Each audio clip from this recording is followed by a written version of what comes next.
Roseburg looking for pressure.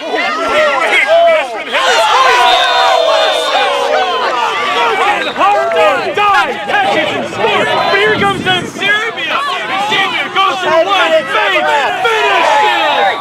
JC Aaron Serbia bringing it back to 2018 Titans. 10 minutes. Beautiful offense from both sides. I believe the score 7-4. Beautiful scoring right there from both teams. I mean, this is the footage we wanted to see when we got back. Right? There's no slow pacing. This is a go, go, go game. And Charlotte's running a lot of fancy cuts around the hoops. Almost quintessential to those old Maryland programs. How? It's a beater speed, so Rosenberg's going to win. Waffle to behind the hoops. Lee Hodge trying to clean up. Hodge passing across. Looking for Daly. Daly's hit hard, and it's New York's ball. Peter Lawrence making the hit, and there goes New York the opposite way. They're running with Rosenberg in front. Rosenberg beats Hildren. Here comes Ensirvi. He finds Crawford. Crawford looks to the just stopped at the hoop by Quincy Hildren. This game is nuts. What a welcome to MLK for Quincy. End to end, making like 2/3. Couldn't find Andy offense. He comes in here and he's caused every offense.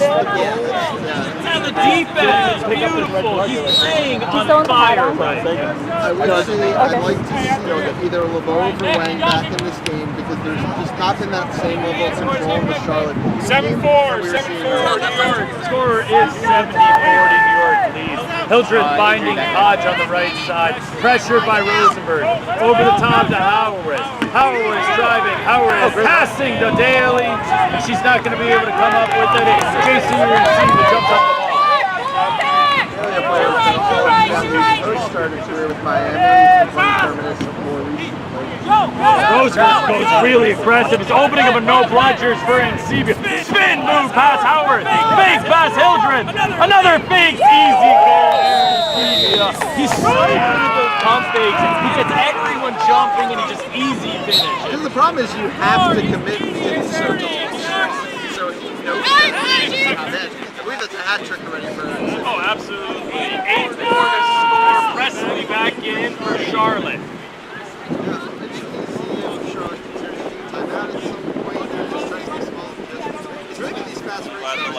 Get back in control of the bludger position, they can start to make some moves. Catch by LeBeau. Charlotte's got bludger control. They're looking to make a no bludger drive for Lee Hodge. Hodge shoots. Blocked by Encebia. And he's immediately beat. Hodge picks up Quaffle on the left side. Passes over to Daly. Daly pressured by Rosenberg. Quaffle loose and Morella jumps on it.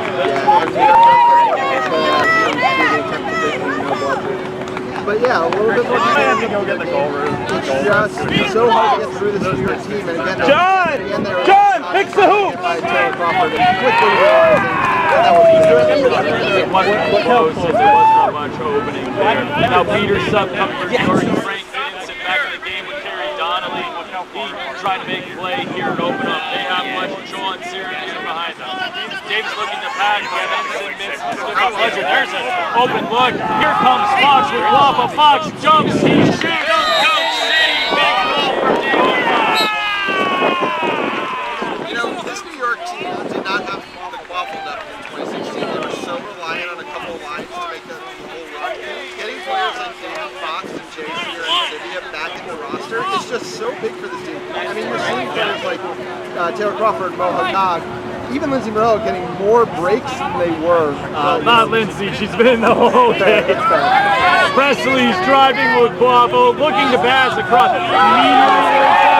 And here comes Encebia, rumbling, bumbling, tumbling, and scoring on the other side.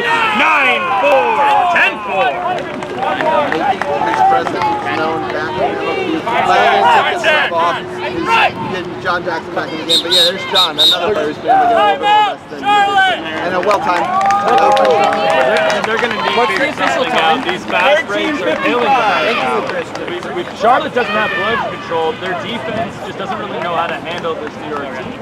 And part of the issue is that when they do have bludger control, they're a little out of control in how they're using it to create their offense.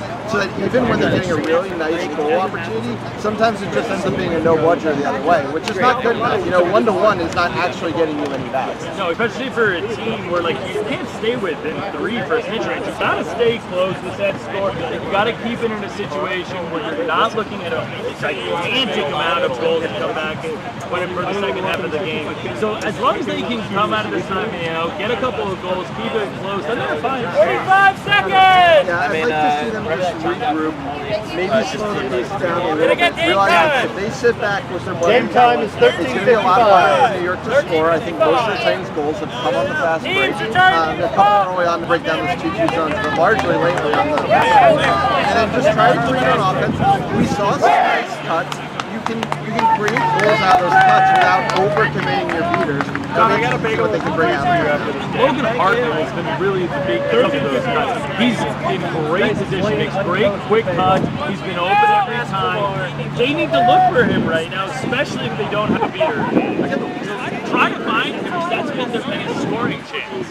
Yeah. And that comes down to, now we've got Trey Presley back on the pitch as a keeper. Quincy coming out of the improvement. Trey and Logan do not have all the years experience playing each other that Quincy and Logan have. That's why it looks so much smoother when Quincy was on the field. Most definitely. We'll see if Trey can make that happen here. They have the ball on this right side, looking for something. Waffle covered by Taylor Crawford. Presley goes far down the deep wing. Beater exchange in the middle. Nothing's happening. Presley wrapped up and tagged by crowd. Finds Diana Howard, but she's out of bounds, and it's going to be a run over New York. Lindsay Morella getting immediately back. Charles offense doesn't seem to have that play. Now, that's Cody LeBeau. It's a beautiful play for bludger control. He just made into that. Didn't need to go for it, and LeBeau just took it from him. That's a rookie beater. Frank, obviously not a rookie, but a bit of a rookie. No, definitely a rookie beater. I mean, we're seeing him very first time in this position. And you're seeing the Kings, the athleticism is there, the arm is there, the skills there. It's just mental errors that happen out there. Yeah, I think Joe's actually showing a little blood on the arm. 14, 14. It's going to be Yada's first showing in super position. Because again, JC and Sibia gave him so much extra bench to go to the bench. Yada passes the ball to Meltzer on the right side. Back over to Yada. Still bludgers with Charlotte. They try to go 15 minutes! Meltzer back to Yada. Missing the rope again. Trying to beat out everyone. They're going to look for a turnover here. Yada's just going to pack it up and take a reset. Smart play from Yada. Donnelly making sure York keeps bludger. I think it's slowly bring this ball back 15 minutes! 15 minutes! Obvious here between me and Sibia. Fox now with the ball. Waffle right in the middle of the field. Immediately pressure by LeBeau. Dodged by Fox. Morella with Waffle to the left. Just centering is Morella. Pass all the way across to Yada. Yada looking to just probe. Finds Fox. Just trying to find an opening. There's a screen. Fox looking to try. Fox over the top to Meltzer. Can't get the shot off. And it's Presley's going to come up with the ball.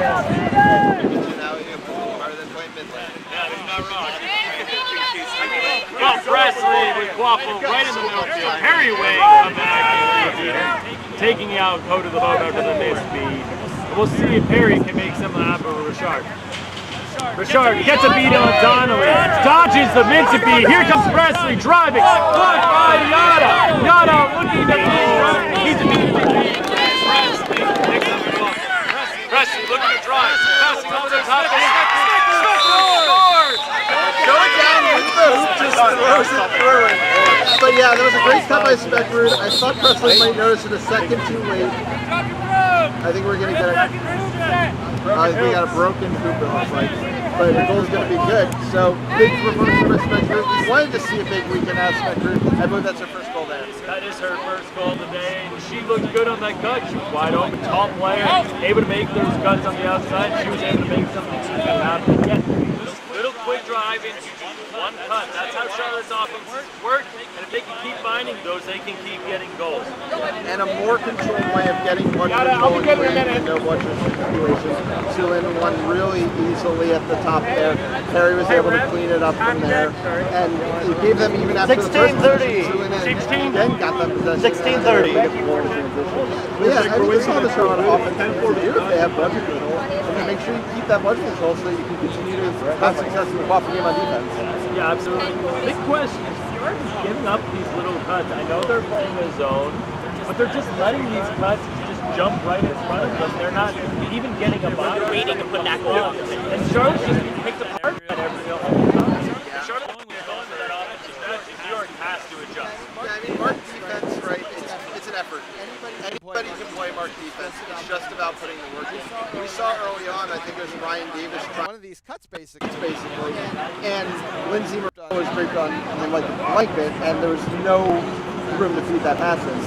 Some people aren't playing great defense as Lindsey. I imagine that Yada is not going to let that stand past this game or maybe past this timeout. This one wasn't transition, right? Yada tried to fast break the other side, so they were down defenders, and I think that's how Smekru was able to sit behind the defense. But again, effort plays to get that. Effort plays are key. If you're making the make the plays, you're going to make them happen. And I mean, Charlotte's seeking game is scary, especially with the dominance that they have in the lead game in the series. So even down 4 or 5 goals, I mean, it could be a very quick catch, and then we're playing almost even down the stretch that score. Yeah, absolutely right. Davis, before the pandemic, was in the they were making a lot of quick catches. Their name known. So if Ryan can make that play, that's huge. But New York is no slouch in the seeking game this year either. They finally are addressing that. 16 excited to see Kellen Field sit on this field season at this really high level. He's got to see what he can do. 16, I think it's definitely even, but if the beat game's Charlotte's way, that could be dangerous. Yeah. And there's around the rest of the roster, Charlotte roster, to see that some type of shooter. Trey Presley has well. We've talked so much about how against a good snitch and Barnard on this game, you know, it's having that rotation of different looks that's so important to work against a snitch. Or sometimes it's not. Sometimes it's not that one look. You're stuck on that one look and it's not working. You got that's one of the biggest. But I'm interested in the second half. Just so we know, it is a function. Who broke? So we're currently working on big things. That's stoppages. It's good for Charlotte to get enough easy timeout for them. I think the second half of this game is going to be interesting, not just from the seeker, not just from the sneak, but if it goes long. New York's offense is just eating it up fast breaks, and that's South Carolina. Charlotte is being focused on the seeker. They might not see you to catch the sticks before New York gets I feel like we're gonna watch Swimsy and JC just running down the field at each other. I'm not. Sounds real fun to me. Yep, for sure. We got some time. So we just got a report from head ref Ricky Nelson. Definitely a very broken hoop. He seems to be that it is incredibly broken. So we're going to try to figure some things out. We're going to get a new hoop soon. But most importantly, we're going to try to talk to some of the players before we can get something done. Yeah, no, for sure. And just kind of an update about how yeah, you're fine. So it's going to be in a long pause. Give us 1 second. We'll be back in just a second. We got to talk to our producer, Harry Clark. Big thank you to Harry for producing the show.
And hello, this is Jack McGovern, the third member of the broadcast team here.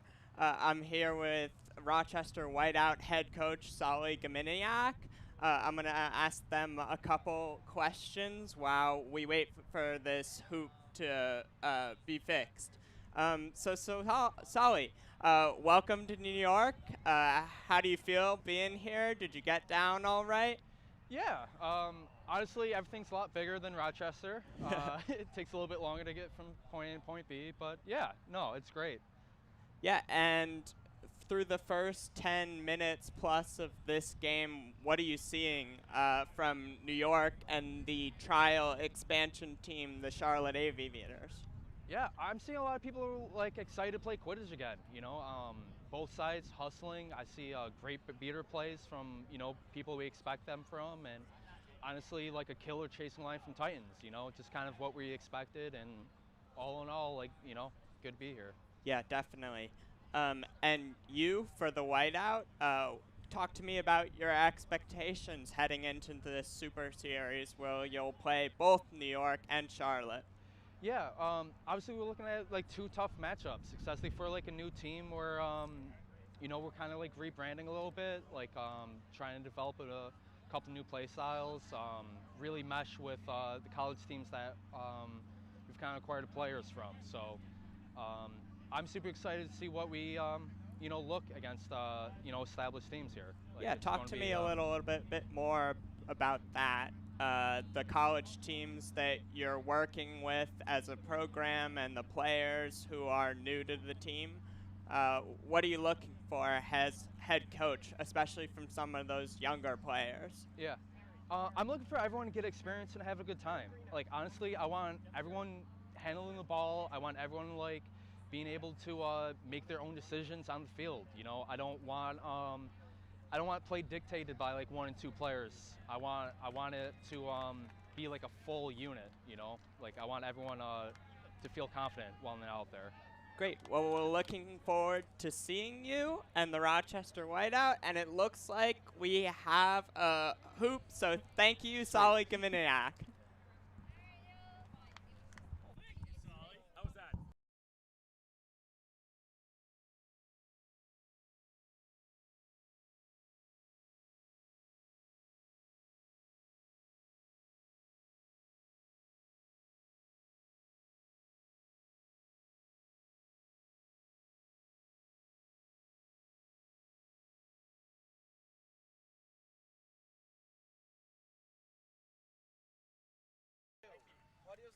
And we're back. And the score currently is 10-5 New York. Hoop malfunction gone. Big thank you to Jack McGovern and Solly Gominiak for that interview. We're back here with New York versus Charlotte, and it's going to be an exciting one. Now here comes New York. They're getting their first subs after our stoppage. We're about 17 minutes into the game. Michael Yada Parada out there. Taylor Crawford on the right side with Lindsey Morella and Victor Meltzer at the chaser game. Antoine Jerome, Fino, and Wisehurt a beater. Charlotte's got control. Crawford with Quaff on the right side, looking to move from behind the hoops. Passes back up to the top to Yada. Over to Morella. Morella looking for space, pressured by Howard. Sharon's beat swatted away. Richard looking to pressure. Yada throws off to Morella. There's no bludgers now. Morella passes off to Yada. Yada beat from distance. Oh, man, Perry is running this game every time he's on the pitch. Oh, great tackle there by Lindsey. Morella's tackle and taking away from Hartman. Quaffo flying everywhere. Presley's going to get it. Woo, Hartman tried to go through Morella, and Morella said no. Yeah, Perry went a big tackle on Fiona there, but did not have a beater partner. Tried to steal it. Oh, might get bludger control off of this. No, Presley driving. Tackled by Morella and Crawford.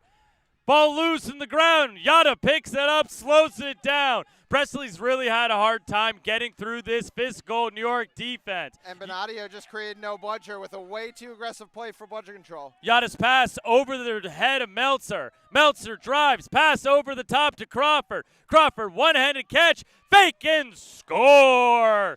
Taylor Crawford with the goal. 11-5 is the score.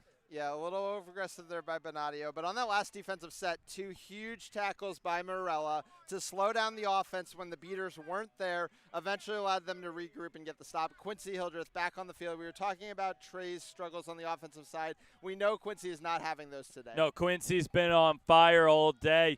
But the question is, Quincy's covered by Morella now. And Morella's been New York's best defender. Howard looking for a deep shot. Nothing home for her. That shot going right between the hoops. Aaron Sebia getting an easy turnover. Yeah, I'll be honest. Aaron Sebia looked a little flat-footed there. I don't hate the shot. Totally fair. Incoming for New York, Peter Lawrence and Mohogog in with JC Aaron Sebia and Taylor Crawford. Beaters Antoine Jerome, Fiona Weiss are still looking to get control back from this Charlotte side. Tony Bondio and Perry Wang at beaters. They look really comfortable.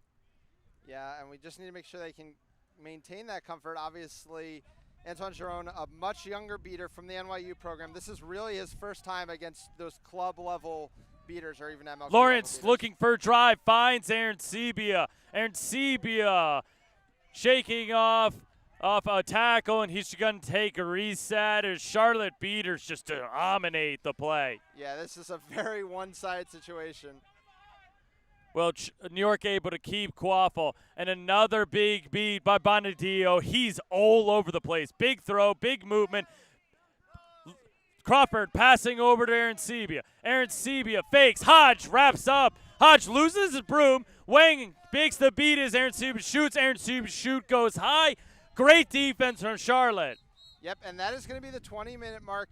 And we saw that beater dominance, and can New York turn that around quickly enough? Because we're about to go into the Seeker game. Absolutely, and if Charlotte can make a quick catch, they can get back in this game. Now, this year, I believe the Snitch are 35 points instead of 45. Not as valuable, but still very, very valuable. But the set score also ticks down by 10 points, so now the set score is only 6 points ahead of the leading team. The set score in this game is 170 points, as New York is 6 goals away from that. New York leading 110-50. Both teams trying to get to the set score of 170. Yeah, and New York is in a situation where if they can get the catch and be in such a dominant position, you know, they can give some of their stars some rest. Something all these teams have to be considering is they're playing 6 high-level games this weekend. There are no breaks in the East Division, even for the best teams, and any minutes you can save from some of your star players is going to matter as we get deeper and deeper into this weekend. No, most definitely. And if you can get it now, that's huge. I mean, if New York catches the Snitch, I think this game is just pretty much over. That comeback is so hard. Being down 11 points, having to score them all through a Quaffle game that you really haven't had a ton of success with, that's just going to be really difficult. Yeah. But I do like the changes Charlotte started making, getting more wins there in the beater game. They're still working on what their chemistry is going to be, who's going to be able to provide their offense. Obviously, it's very different to be playing offensive Quidditch in practice against these 2 arm tackles than against the real thing. And we do have a bit of a drizzle coming down out here in New York as well. The biggest thing about that drizzle, I think, makes it really harder for the beater game. That little slickness, it takes the actually away from your beats, especially for this Charlotte team who's been throwing more hard and distance beats. And if they're a little off, they're basically gifting New York control. Yes, so starting Seekers here on both sides, Ryan Davis and Vinny Iannucci. 2 people we talked about earlier when we were talking about the Seeker games. No huge surprises there. Weirdly, Perry doesn't seem to have a bludger. I don't know if there was a turnover call during that play or maybe we missed something as that shot was going flying off the hard boundary.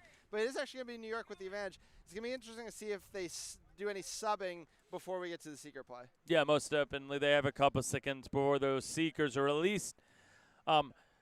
Jerome and Wise are having control to start this play is huge for New York, especially if they can just sort of cause a panic early on. Win will be 170. Seekers will be released 10 seconds into Snitch time. Everybody ready? That's our head ref, Resume Ricky Nelson on the call. I like the ref mic. It's cool. Yeah, definitely is. Another shout out to Nick Jablonski for putting this stream together, as well as Harry Clark for producing it for All right, us Charlotte today. going for an immediate beater sub. LeBeau and Goldberg immediately going in. Weishart beats out David, immediately gets beat by LeBeau. Sharon beats out Goldberg. LeBeau beats out Sharon, and immediately LeBeau's got bludgeon control. There's going to be a card. It's probably against Taylor Crawford, who went for an immediate tackle on Quincy Hildreth. I think it's going to be Yellow card, you hooked him under the knee. hooking under to the knee. So a contact below the knee on Taylor Crawford. Stay here Yeah, or return to and the previous restrictor line. That's what we were talking about, right? Quincy and Okay, JC midline. going at it in this no You may position bludger yourself world. anywhere on the restrictor line. So far, there has not been a single beater Okay. near the snitch outside of Remount, Fiona's resume on initial my beat. whistle. Ryan is alone with Justin Barnard right now. And he's had a few seconds with Barnard to get the opportunity. LeBeau beats out Hagag. Hildreth looking for an opportunity, looking for his another goal. He's going to find Smekrud. Smekrud hit by Aaron Sebia. Ball loose on the ground. LeBeau trying to get it to his teammates, but Quaffle goes to Aaron Sebia. New York ball. Ryan Davis, Davis has ooh, that was a close shot. He's had all the time in the world here. Cody LeBeau was doing a nice job of creating in the Quaffle game at the same time that Joe Goldberg was protecting the Seeker. Of course, Charlotte's not able to get the goal, but they are still getting a lot of time with Barnard. Yes, they are. There's potentially a catch here. Or the snitch We tail. are checking on snitch tail equipment. I guess Love that's that equipment. probably a couple years since that snitch tail had to be Velcroed on. Velcro, you know, maybe not the product it once was. What you gonna say? You're gonna say bad things about Velcro? It's rude. I don't know. No, it's fine. So we're looking for a new snitch tail, try to fix this situation. But yeah, Ryan Davis had a lot of opportunities there. They had a couple good shots. They were close on a few of them, just unable to make that catch. And that catch is huge. We talked about that. If Charlotte gets that 35 points, it brings them into this game. Yeah, I did really not like how disoriented Charlotte was on the offensive end there after Taylor picked up the card. Obviously, there's going to be a lot of open cutters. Quincy was a little hesitant, seemed to make the drive, didn't force JC and Sibia to make any kind of commitment. So that once the pass was there, JC was able to close down on Smikrud and force the turnover. Yeah, and it's just like they just need to be a little more patient or just set something up. You take out one of the better tacklers, it's going to make the whole situation better. All right, we're resumed in the game. I knew she's going to get his first look at Bernard, and nothing home on that first one. And Quaffle with Aaron Sebia. Aaron Sebia looking to hook down the right side. Fakes over Howard. Howard bites hard. Aaron Sebia right back to center. Jumps a beat. Gets beat on that one. Diana Howard with Quaffle. She's beat immediately, but Hildreth is going to pick up immediately. The penalty has been killed. Crawford back in the game. Hildreth by Lawrence. Hildreth just gets beat by Sharon. Beautiful beat by Sharon on that one. Things are getting crazy out there with the beaters going back and forth between the Quaffle and the Seeker game. A very high-level technique that they're executing excellently on the Charlotte side. Absolutely. Crawford, Quaff at the top. He's being guarded very close by Hodge. And Charlotte all over the beater game. Beats out Crawford. Hodge hustles to the ball. Gets it back to Hildreth. Hildreth with the Quaffle. Kevin Cupid back into the Seeker game. His first opportunities to make a snitch catch immediately beat by Goldberg. Yeah. You're not really getting a lot of chances. No bludgers for Charlotte. They're looking for something. Hartman with Quaffle. Yeah, you know, I was just about to say before Kellen came in that I would like to see some Seeker substitutions. They clearly weren't getting there on Barnard. It was nice to see Kellen come in, and now we'll see if Charlotte has someone to go to after Davis. Yeah, right now, Charlotte has to find a way to score. There's no beaters in the middle.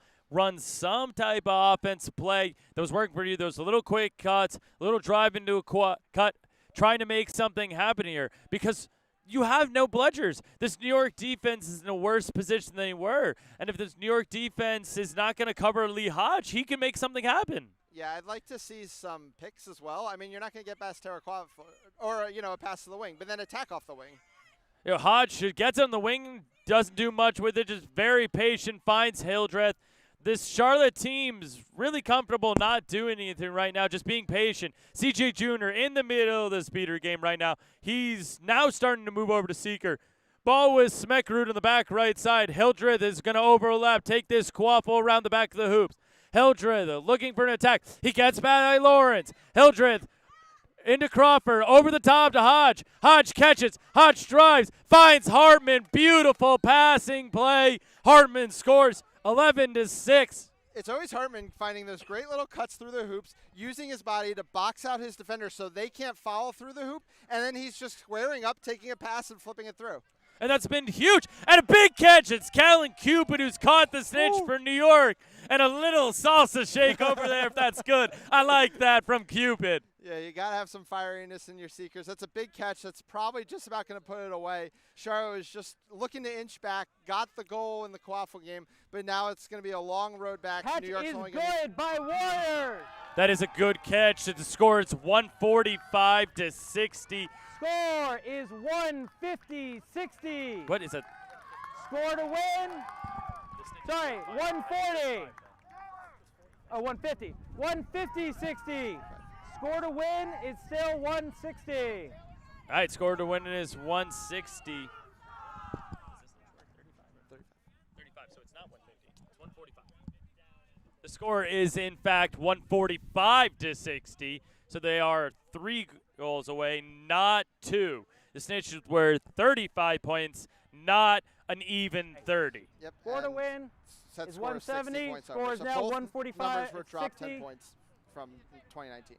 But still, beautiful catch from Yes. Cupid. He was all over that 170. one. I got Made you. a nice little setup Zoom out one way, also. then faked the other way, and he was all over that play. Yep. Now Crawford with Quaff on the right side, drives left, drops the ball, gets it back to Arancibia. Arancibia hit by a Hartman. Hartman off broom. Arancibia to take off that tackle. Yeah, it'll be interesting to see how teams play out the remainder of this game now. Charlotte, a long road back and a lot more games to be played today. Arancibia driving, Arancibia shooting. His shot goes off the hoop. Crawford gets it. Crawford drives. Crawford scores. Easy goal from Crawford. Score 155-60. Yeah, and I think the biggest difference in this game has been New York consistently putting bodies on the ball in those situations around the hoops, and Charlotte having a lot more trouble doing the same. No, most definitely. And finding those scoring opportunities has been huge for New York. Now, New York has control. Rosenberg and Jr. Perry Wang looking with Celine Richard to try to make a play. Richard goes for a tackle. Nothing home on Jr. Wang misses, but he tackles Jr. Ball behind the hoops. Back out front to the Smekrud. There's a call. Yeah, it's going to go against Lawrence here for a little contact, it looks like. We'll wait for the call from Ricky. Yellow card, 73 black. Contact initiated from behind. 1 minute in the box. So there's the yellow card on Peter Lawrence, their first of the game. Aim for Peter Lawrence, contact from 5 center of the behind. ball. Of course, in MLQ, 3 Move yellow the cards to get line, a or red we card, just so go on? Lawrence is very far away from that. Nothing to worry about this late. in the They game. shouldn't really have any worries. Safe. Lee Hodge will quaffle behind the hoops. Richard directly in front of Hodge. Hodge takes it around the outside. Over the top to Hildreth. The alley-oop is not home. Hildreth does chase it down. Hildreth trying to drive to the right side. Pass across Hartman. Hartman fakes. Hartman shoots. Hartman scores. 155-70. And that's finally Charlotte using a power play the right way. Logan Hartman just faded out of the play, watched for the overkid onto Quincy, just moved his way into a wide open spot, and I believe that's his 4th goal of the game. Hartman has been the offensive threat for this team. No, absolutely. We talked about Quincy earlier on, but I honestly got to say Hartman's been their best player. He has been everywhere. He's made every right cut. Even if he's not scoring, he's making big plays. Arancibia driving in left side, gets an opening, driving through Smekrud. Beat immediately. Hildreth with Quaffle looking to push into pace. A beat by Perry Wing opens up for Hildreth. Hildreth scores. Score 155-80. Yeah, and this is exciting because Charlotte might be out of this game, maybe not at the run they're making, but it's clear they're starting to find things that work for them. And I think one of those things is going to be a yellow card on a beater from New York because Jason Rosenberg just went right through Perry Wang. They're 2 goals away. they don't need to push like this in the first game. Be patient, find your shots behind, and make those goals. It's pretty much right there for them all day. Yeah, it's hard to break from what was working for you, though, right? Like, as easy as it is to say, it's hard when you have an offense that's been working all day to say, oh, we're just going to do this other thing because all we need is a couple of goals. That's a harder transition than it seems. It's very true. Just wrong time Ryan plays for Rosenberg if this call happens. Slide, 14 black. And it'll be interesting to see whether this results in a quaffle turnover. I'm not 100% Yellow card, sure 1 minute in the box. Whether there was possession of the quaffle yet or if this Score was at the remains time that the goal was being... 155-80. He's 155.80. That's what Ricky said. So the score is 155.80. But the score said by Ricky Nelson. There was an illegal slide on Rosenberg. It is a bludger turnover. It doesn't appear to be a quaffle turnover. New York still with quaffle. Yep. It'll be interesting to see if Charlotte can press this. Basically, it's going to be up to New York to use their one reset to kill an entire minute on the clock here. Yeah, absolutely. And they have some chasers coming in. Ellie Lisick, U.S. National Development player, making her first appearance. Vinny Iannucci making his first appearance in the chaser game. So we'll see what these two can do. Jackson with quaffle. Charlotte looking to go aggressive. If Richard beats out Jackson, Iannucci with quaffle on the left side. He throws a pass to Lisick. Lisick faking, Lisick finding Jackson. It's a reset. First reset of this possession for New York. Yeah, but CJ Jr. is sitting on 2 bludgers, a great way to allow his team to continue to slowly kill this penalty. Yeah, it's a beautiful frame Jr. to make that bludger control switch. Now, there looks like a call on this play, some type of advantage. Jackson looking for a drive. He's not going to really find anything, but we'll see what this call is. Hartman's going to get a card for running right through Lindsay Morella's pick. Not excited about the call, but it definitely charged through. You literally can. That's the rule, obviously. 22 red, yellow card, illegal charge, leading with the elbow. So it's specifically the leading of the elbow on the charge that picked There's up a the late card. penalty because it was on an off-ball player. It's going to go back to you where you are. There's going to be New York ball here. John no, Jackson sorry. having ball. Quaffle. It's going to go to the nearest player, which is right here. So the quaffle is going to go to Lindsay Morella, top right corner wing of the field. She's going to have some options. Vinny Iannucci pretty open on the far hoop if she can get it to him. Also with Lisick in the front hoop. I don't believe Perry has a bludger, so Morella has an open and scoring look. She's driving. She goes right through Smeckrud. Just posterizing Smeckrud and gets the team to within 1 goal.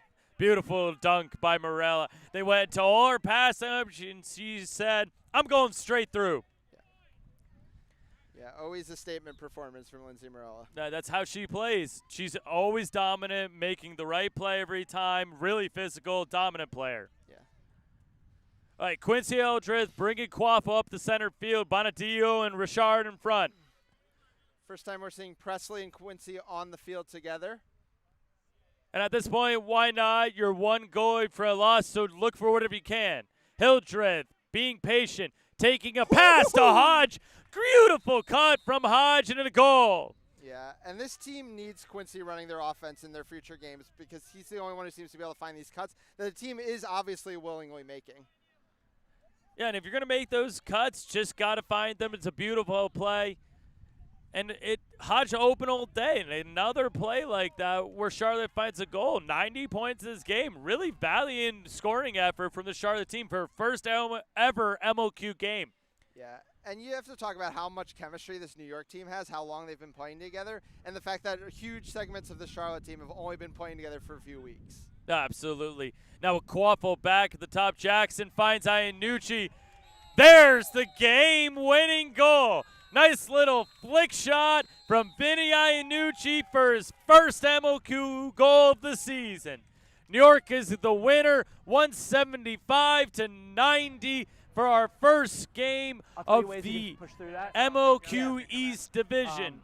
Now we're going to look for Jack McGovern. He's going to try to find an interview for one of these players to end this game, but a beautiful win for New York. Yeah, you like to see it. This is a team who has title aspirations, who was within 10 goals of the finals in 2019. A good showing. But from the Charlotte team, as they're slowly getting their feet under them, definitely showing that they can compete as well. I think as the series evolves through games 2 and games 3, we should see even more competitive matchups.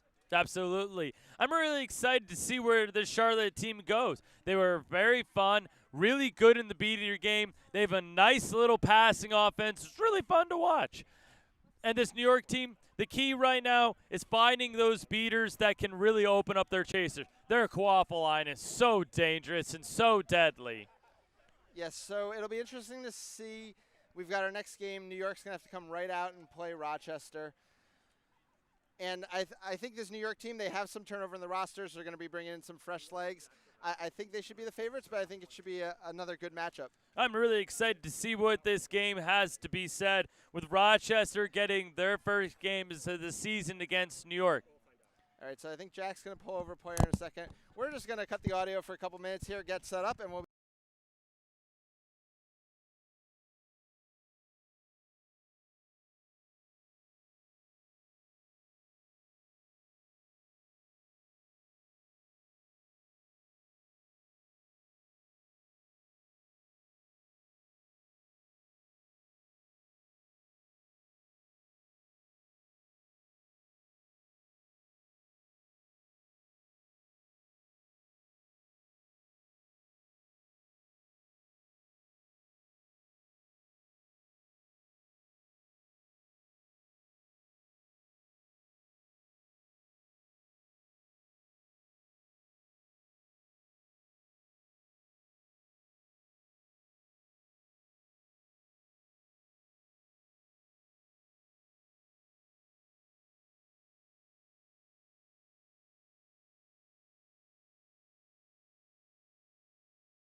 And I am Jack McGovern. I am here post-game with JC Arancibia from the victorious New York Titans.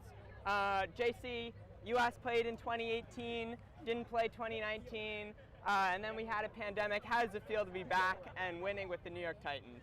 It feels great. It's definitely been a long time since I've been on the pitch. I'm happy to be back with my team, getting a chance to play with them, getting a chance to be on the field against such great competitors, and it's nice to see that, you know, we're still going after all this time. Yeah, the middle portion of the game when some fast breaks opened up, the pace of the game really picked up. What were you seeing then as you looked out at the field? I saw a lot of open field. I saw about 2 chasers on the other side. If it wasn't for my team yelling no beaters on the play, I probably would have stayed back. But having them kind of encourage me on to go chase down the field gave me a lot of room to kind of run through, go make the play on the other chasers on the other side and really get those goals. Absolutely. The game tightened up at the end though. Charlotte fought back, their defense got a little bit more set.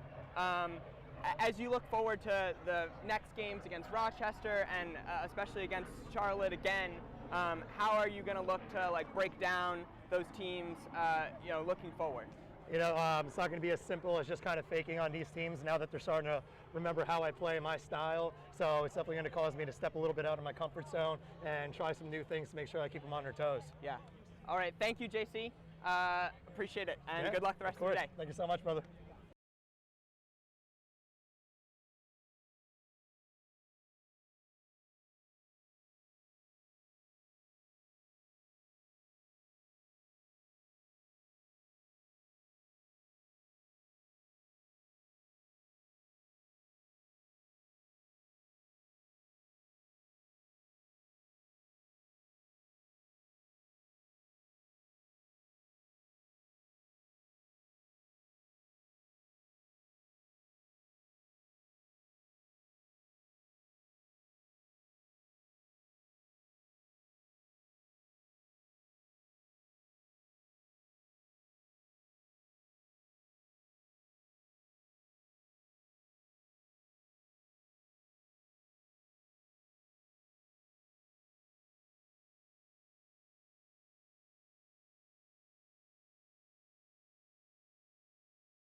back here for our second game of the East SuperSeries between the Rochester Whiteout and the New York Titans. New York coming off of a win against Charlotte to start today. This is Rochester's first game of the day. My name is Harry Greenhouse. This is Ethan Stern. Excited for game two. Yeah, excited to see a new-look Rochester team, a younger iteration. We're finally seeing a lot of the pieces of those teams that both created the Rochester United team that went all the way to a championship in the USQ, the University of Rochester team that won a championship in USQ. A lot of those pieces are either playing for other teams now or have slowly come out of the program.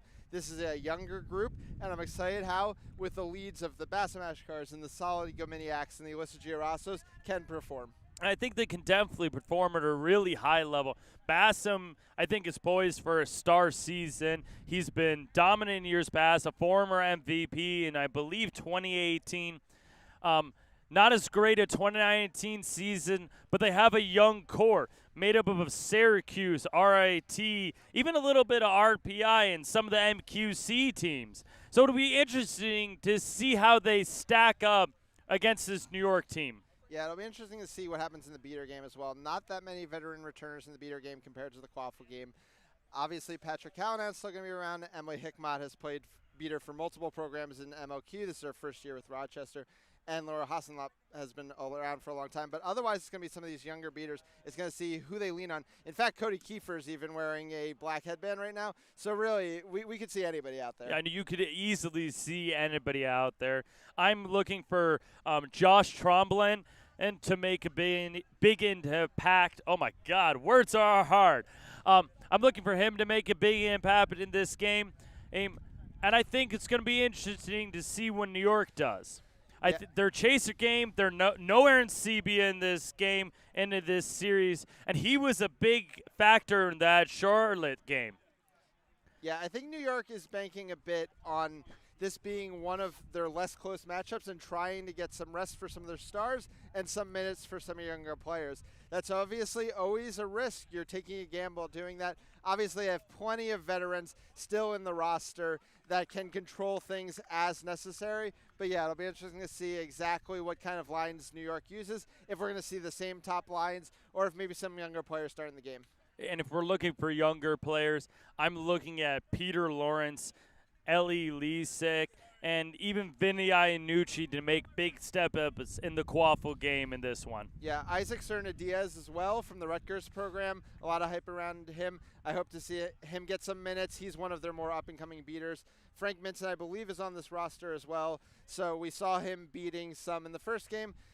If they're going to keep relying on him in big games, it's clear they need to get him more minutes, so I expect to see him on the field as well. Yeah, and he'll get a lot of minutes in this one, and I think he's expected to go big in this one. Yeah, I mean, you can't say the guy is going to have minutes issues. That NYU run he was a part of, the amount of minutes he played in that run through the Maryland game, etc., he'll be fine, even in this heat. Yeah, he's been a minutes getter, and he's been ready for this level forever. Right.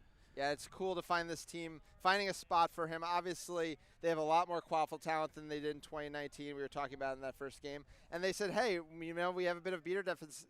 Let's see if we can take this athlete and mold him into the beater we need him to be.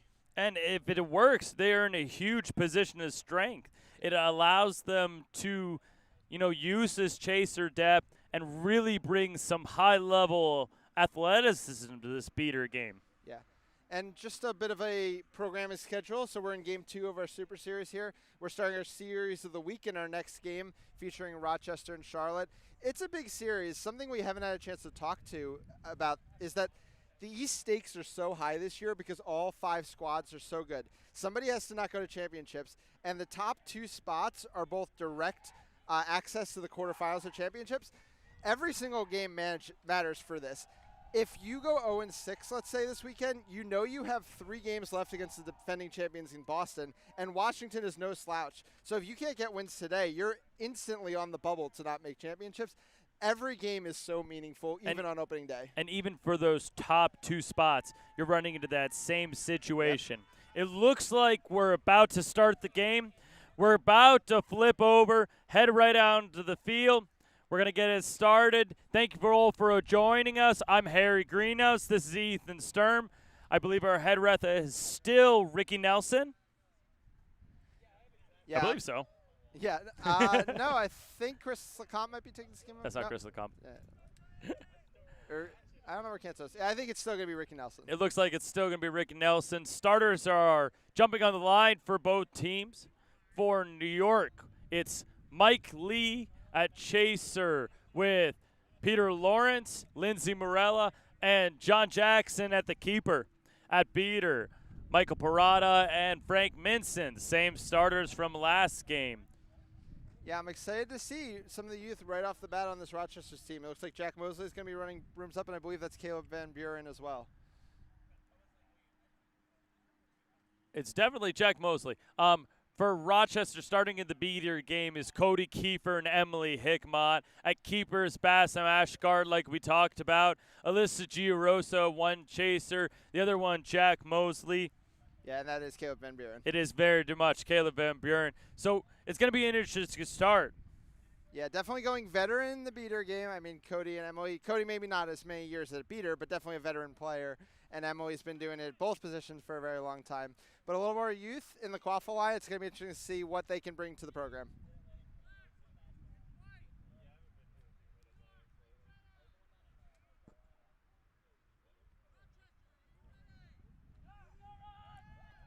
We're getting ready for the brooms up. And we're off. It's going to be what appears to be Quaffle for New York as well as Bludgers. Yeah, that's athleticism they bring to their brooms up lines. Yep. John Jackson with Quaffle, center of the field, looking for something as he probes the right side. Pass behind to Mike Lee. Michael Prada in the middle of the offense, but really does not want to use that bludger. And he's Prada's sub off. immediately subbing. Well, you called that one. Quaffle behind to Lee. Back over to Jackson. Jackson back to Lawrence. Ayala Silver in the beater game now. Lawrence, Quaffle at the top. Mosley is playing loose defense on Morella, kind of sitting back at hoops, but also favoring her side. Jackson breaking the tackle from Van Buren. Passing to Lee. Lee driving, finding Jackson. Jackson faking and scoring. It's going to go the other way, though. There goes Ashgar. Immediately looking up. Ashgar passing to Mosley. Can't handle it. Dives on the ball. Swats it back to Ashgar. Ashgar to Paupor, who just subbed in. He's wrapped up by Lee. Ball on the ground. Still Ashgar for Rochester. Yeah, we're seeing those veteran MLQ ideas from Rochester that we weren't as much seeing from Charlotte, where they had the composure. From behind. 11, Black. So Mike Lee's going to pick up a yellow card there. But, yeah, to have the composure to get that reset and keep the possession going. Would you like to say where you So are? Rochester, first power play of the day. He's moving back to the last restrictor line. Kip Paupor, former Boston Everyone University chaser seeker, getting the start. Yeah, and I really like the look from Ashkar on that first play, too. Found her streaking Mosley, just couldn't quite complete the pass. Ashgar driving, passing, finds Mosley. The shot is good. Puts it right through John Jackson's hand there. And you can tell that connection. There must be something you're tracking in practice because Ashkar's had his eyes on Mosley every second he has the ball in his hand. Beautiful pass, beautiful goal. 10-10 is the score. And bludger control also over to Rochester from that possession. Jackson, Quaffle at the top. Ayala Silver, beat on Callanan. They're not going to get anything. It's a reset of the Quaffle. Morella with it. Yeah. And they're just slowly bringing it up. Veteran plays from both Emily and Callanan to throw those back and maintain bludger control. Just being patient. Mohagog on the left side. Pass back to Jackson. Ugh. Morella down the left. It's going to be another press. There's no bludgers for New York. Crawford behind the hoops. Wrapped by Giroso. Over the top. Beat is Jackson. Hickmott looking to pressure. Hagog finds Morella. God, this is excellent area control by New York to hold this in the offensive zone. That's beautiful. Crawford driving down the right.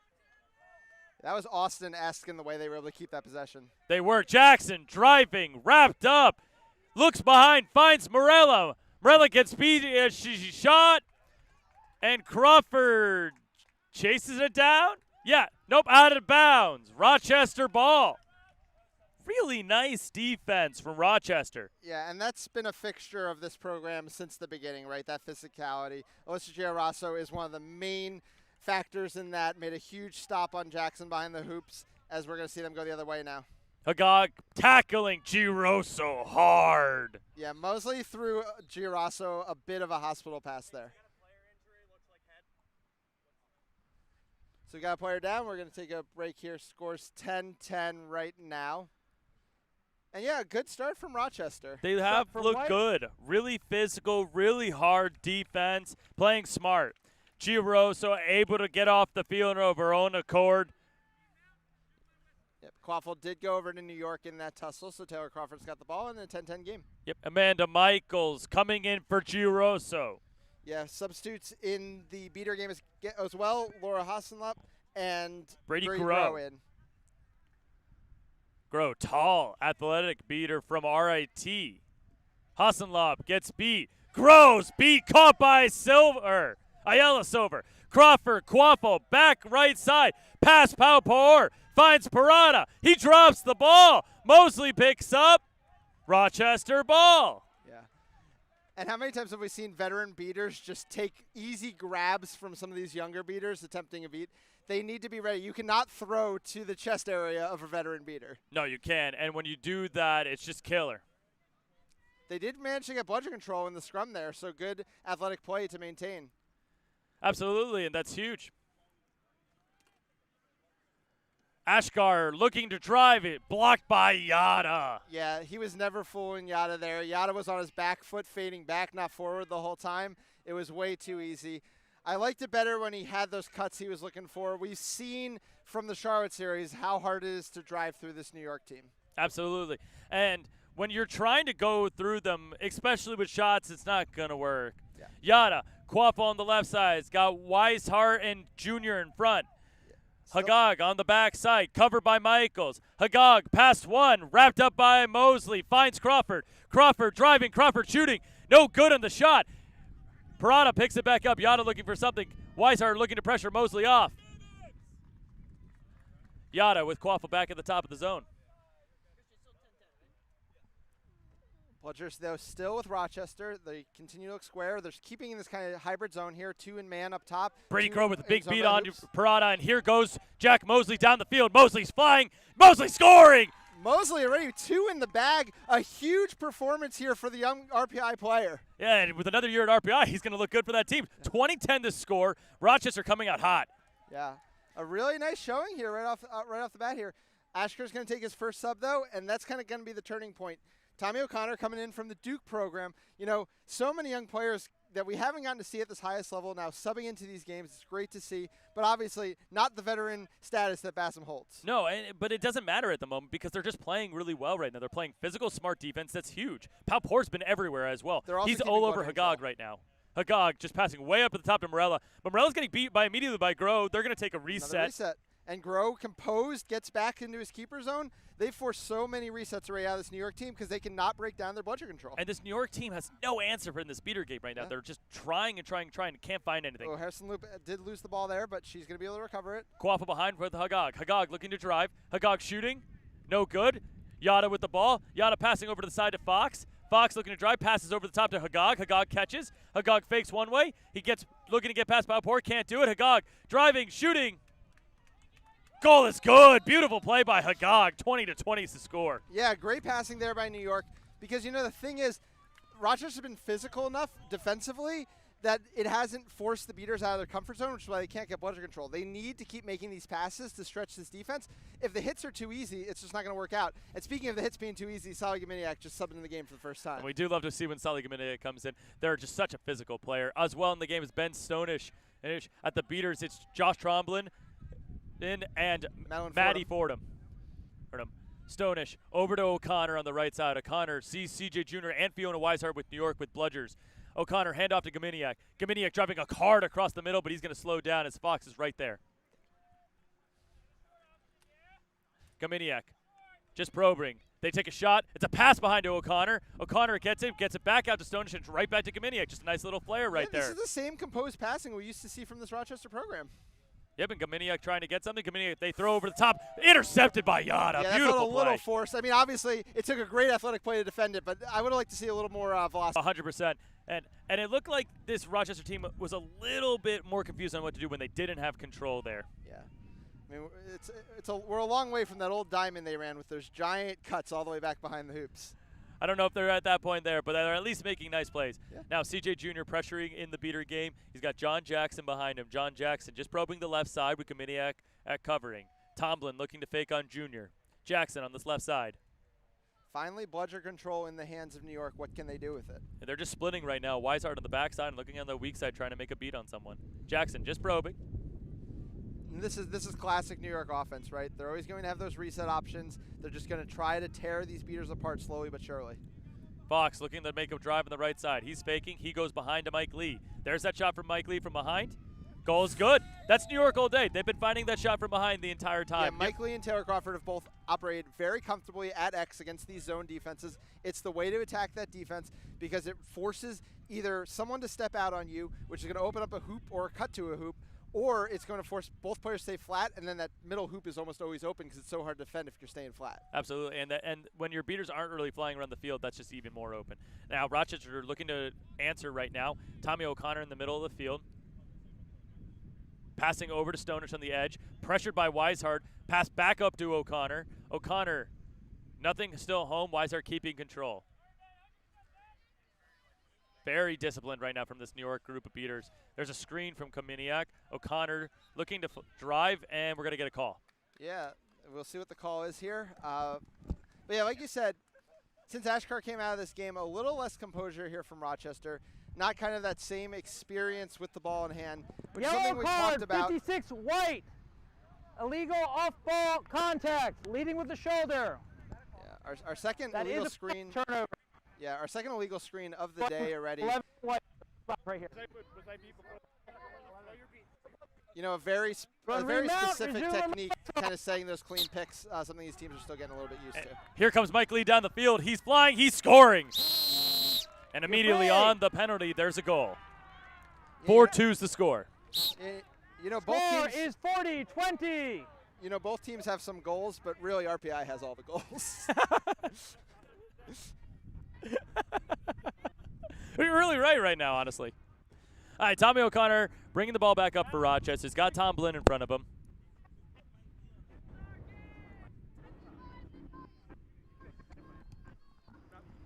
O'Connor, hand off to Vargas. Vargas faking. Just probing at the top. Fox all over him, though. Mike Lee looking for a wrap and tackle on Vargas. Gets it. Vargas goes down. Looks to pass over the top to O'Connor. Connor ducks. He scores! Slips through Jackson. They lost Tommy O'Connor, and Tommy O'Connor getting the first goal, not for RPI. Yeah, and he is excited coming back. Like we said, a young player out of the Duke program. Between him and all the Charlotte players coming up, we're seeing a lot of that, you know, Carolina's area talent for the first time in a way we haven't gotten to previously. Yeah, it's really exciting to watch them, too. They're really making a lot of nice plays. 40-30's the score. John Jackson with Quaff on the left side. Bludger control still with New York. Jackson over to Mike Lee. Slow and patient for New York, just like always. CJ Jr. and Fiona Weiser just trying to split Tomlin. Tomlin looks for a beat on Jackson. Quaff over to Mike Lee. He drives down the left side. He's wrapped up. His shot's no good. Fox, though, jumps on that ball and scores. David Fox with the hustle play. Yeah, pure hustle play there out of Fox. Getting to the ground quickest, throwing it through. A really nice play. And it's going to be interesting to see. Score is 50-30, New York. It's going to be really interesting to see whether either of these teams, Rochester or Charlotte, breaks their zones against New York because it's just been so comfortable for New York to pick apart from behind. No, absolutely, and if you're going to keep giving that up, New York's just going to keep taking it right now. But Rochester right now, they're playing such a really pretty offense, and they're able to almost stay goal with this New York team. Yeah, I mean, 5-3, not a bad place to be for a Rochester team that there are a lot of questions about. We're seeing good performances by a lot of their young players. O'Connor he's going to get beat by Minson here, and John Jackson's going to pick up. Jackson getting past Giuroso. Jackson driving, Jackson scoring. Easy goal there and an easy turnover, 60-30. Yeah, John Jackson getting one back against his old team who slipped through two past him already. Score is 60-30, New York. And you just saw what Frank Minson, who came into the game for New York at the beater game, can do. His speed is just crazy. He flew across the pitch at like Mach speed on that one, and he was able to keep control for New York. Yeah, and if you're kind of looking ahead, I mean, this combo they've got out here, Fiona Weishart and Frank Minson, this is kind of that young beater combo that could be the future of New York Quidditch if they can continue to perform. Dodge from Minson on the Tomlin beat, and Minson's looking to pressure. Quaffle turnover as Girosa can't handle it. Crawford's going to pick it up. Taylor Crawford driving down the middle of the field for New York. He's going to pass in front to Fox. It was a gutsy pass, but he couldn't find it, and Mitch Vargas is going to pick it up for Rochester. Yeah, it's a little too cute. Basically, they were all running in a line, and it is so hard to throw a pass that is perfectly weighted to somebody running in a line in front of you because you can't lead them. You just have to almost drop it in. Yeah, Rochester making some beater subs. Back in the game coming, Emily Hickmott for the beater game, and Pat Callan. That was their veteran group that was really winning in the beginning. That rookie Rochester group of Fordham and Tomlin just weren't feeling it right there. But let's see if Callan and Hickmott can make something happen. Jacob Lim with Quaffle. He's going to find Josh Anglem on the right side. Anglem at the keeper spot. Anglem. He's got Lynn, Van Buren, and Giroso around him. Lynn looking to shoot or pass. He looks for Giroso. Giroso can't handle the pass. Ball's loose on the ground. Morella looked like she got shaken up there as she was intercepting the ball, but she's okay. Rochester still with Quaffle. Lynn looking for someone. Minson, miserrored beat, gives control back. Anglem getting the Quaffle behind the hoops. Anglem finds Giroso. Giroso's shot no good at the hoops. But that's great ball movement from Rochester. I mean, that's the kind of thing you want to see. That's the kind of thing you don't see as much in the college game, and these players are doing such a good job adjusting. And they're so smart and so crisp, too. I mean, that's a goal almost every single game, and if you're Giroso, you put her in that spot to score there, and you trust her to make those plays. She's done it before. Yeah, I mean, sometimes those early season jitters, a shot goes a little bit awry. Emily Hickmott, I thought she usually Crawford, great block. Yeah. Crawford drives. Crawford scores. All the bludgers live. I think Hickmott's going to get bludger control here. Either way, Minson, what a beautiful kick. He was actually able to potentially get that bludger back to his team. They're getting very lucky as the Quaffle took a long time to go back to Rochester. Weiser gets beat by Callan, and you're seeing 70-30. You're seeing such a major difference. Callan opening a lane up. Oof. Anglem looks for Lynn, but he can't find that pass, and Mogog steals it out of the air. And that's something we've seen a couple times in this game. Just not enough velocity on the passes from Rochester. I mean, this New York team is so athletic that they're going to track down anything that is sitting in the air too long. They also have the height advantage over most of these teams. When you just see some of the chasers on this team, they're so long, they're so athletic. Rosenberg and Ayala Silver coming into the game for New York. Rosenberg looking to make something happen on this beater tandem of Hickmott and Callan, who've looked really sharp. Hogog with Quaff on the left. Hogog back to Parada. Yada looking. Quick pass back to Hogog. Nothing open. Pass all the way back across to Morella, trying to completely turn the zone. Yeah, we're going to see who sets up at X. It's going to be Mo Hogog on this play. Yada back to Hogog. Hogog pressured by Van Buren. Hogog looks like he's getting passed. Gets past Anglem. Wrapped up at the hoops by Lynn. Passes back out to Crawford. Crawford pressured. Crawford driving. Crawford shooting. No good as a shot, but Lindsay Morella picks it up. There's Parada. He's got Hickmott in front. Yada finding Hogog. Hogog loses the handle of his feet and the ball, and it's Anglem with the Quaffle.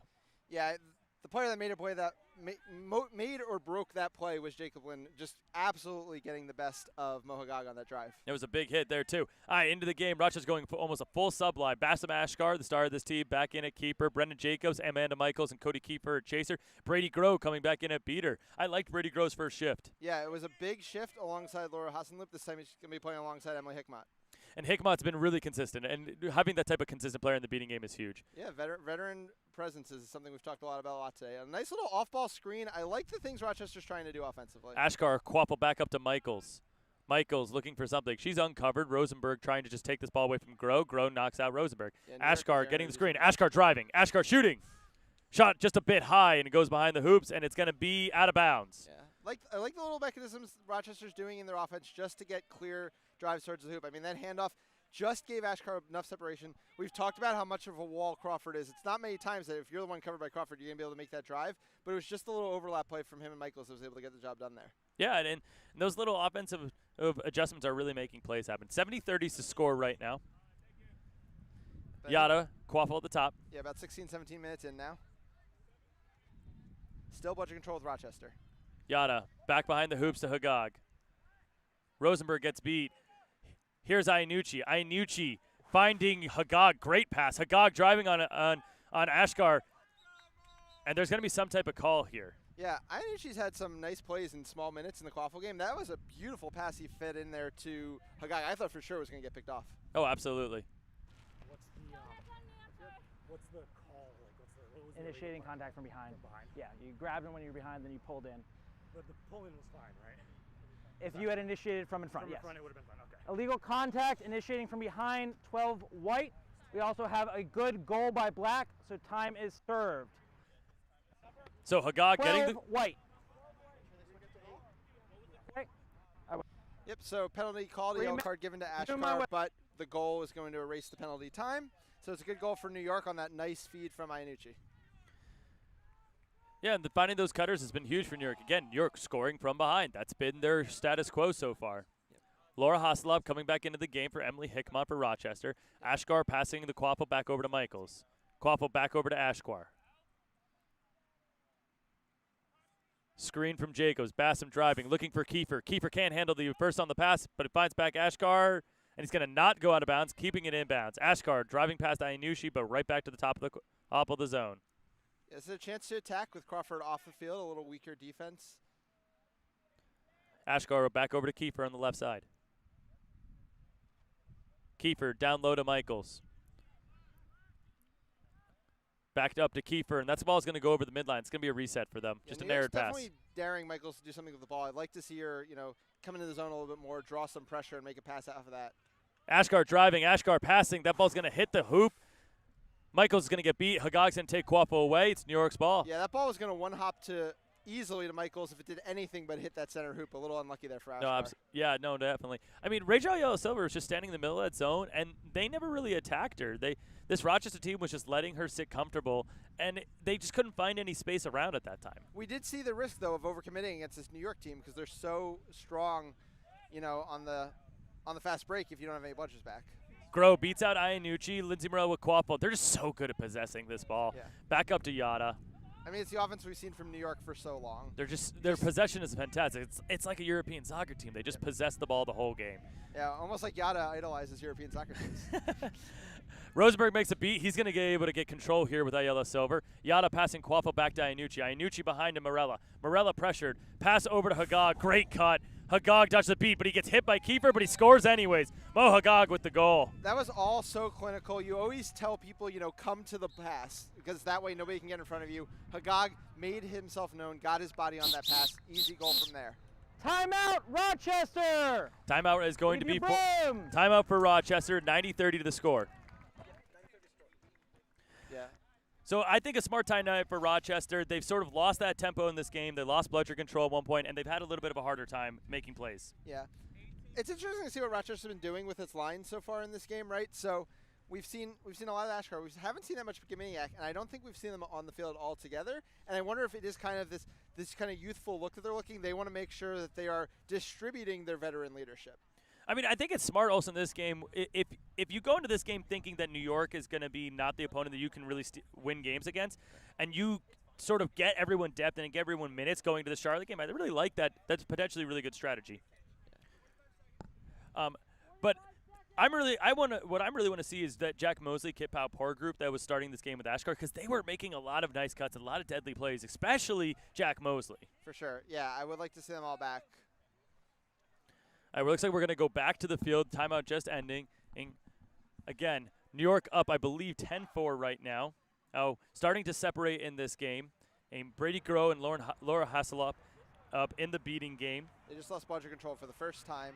It'll be interesting to see, the one thing you want to do is not let the game get out of hand before snitch on pitch, because if you can get a quick catch, and we already saw one young seeker make a great quick catch in Kellen Keep in the first game. On my whistle. A very talented young seeker as well. And there is the whistle to restart the game. Bassam Ashkar, and on the field is coming Solomon Gaminiak, Jack Mosley, and Ben Stonich coming on the field with Bassam. Brady Groh, Laura Hasselhoff up in the beater game. Rosenberg immediately faking at Groh. Ashkar with Quaffle in the center of the field. Groh beats out Iannucci. Groh goes for a kick, beats nowhere home. I knew. Right Ashkar's right shot. through the hoop. That was gorgeous. Beautiful cross shot. And Ashkar celebrated, and I like that from him. But this is what we were talking about the overcommitment in the bludger game. New York is so good on the fast break coming the other way. Jackson looking for something. He's going to find Hagag. Back out to Morella. Morella covered by Gaminiak. Gaminiak shutting everything down. That's what we want. Exactly what we wanted to see, right? We wanted to see Gaminiak and Ashkar on the field together. Groh got back in the play. Rosenberg tried to clear him out, but he just completely missed. And Jackson has the ball on the left side. Jackson pressured by Mosley. Jackson passing out to Hagag. They're going to keep possession. This is going to be the last possession, it looks like, before the 20-minute mark. Another thing that New York's possession does so well is it limits and controls those possessions around the stoppages. Hagag driving. He just loses the ball immediately. Gaminiak going to get it, but they have nothing to go with. And that is going to be the half of the game.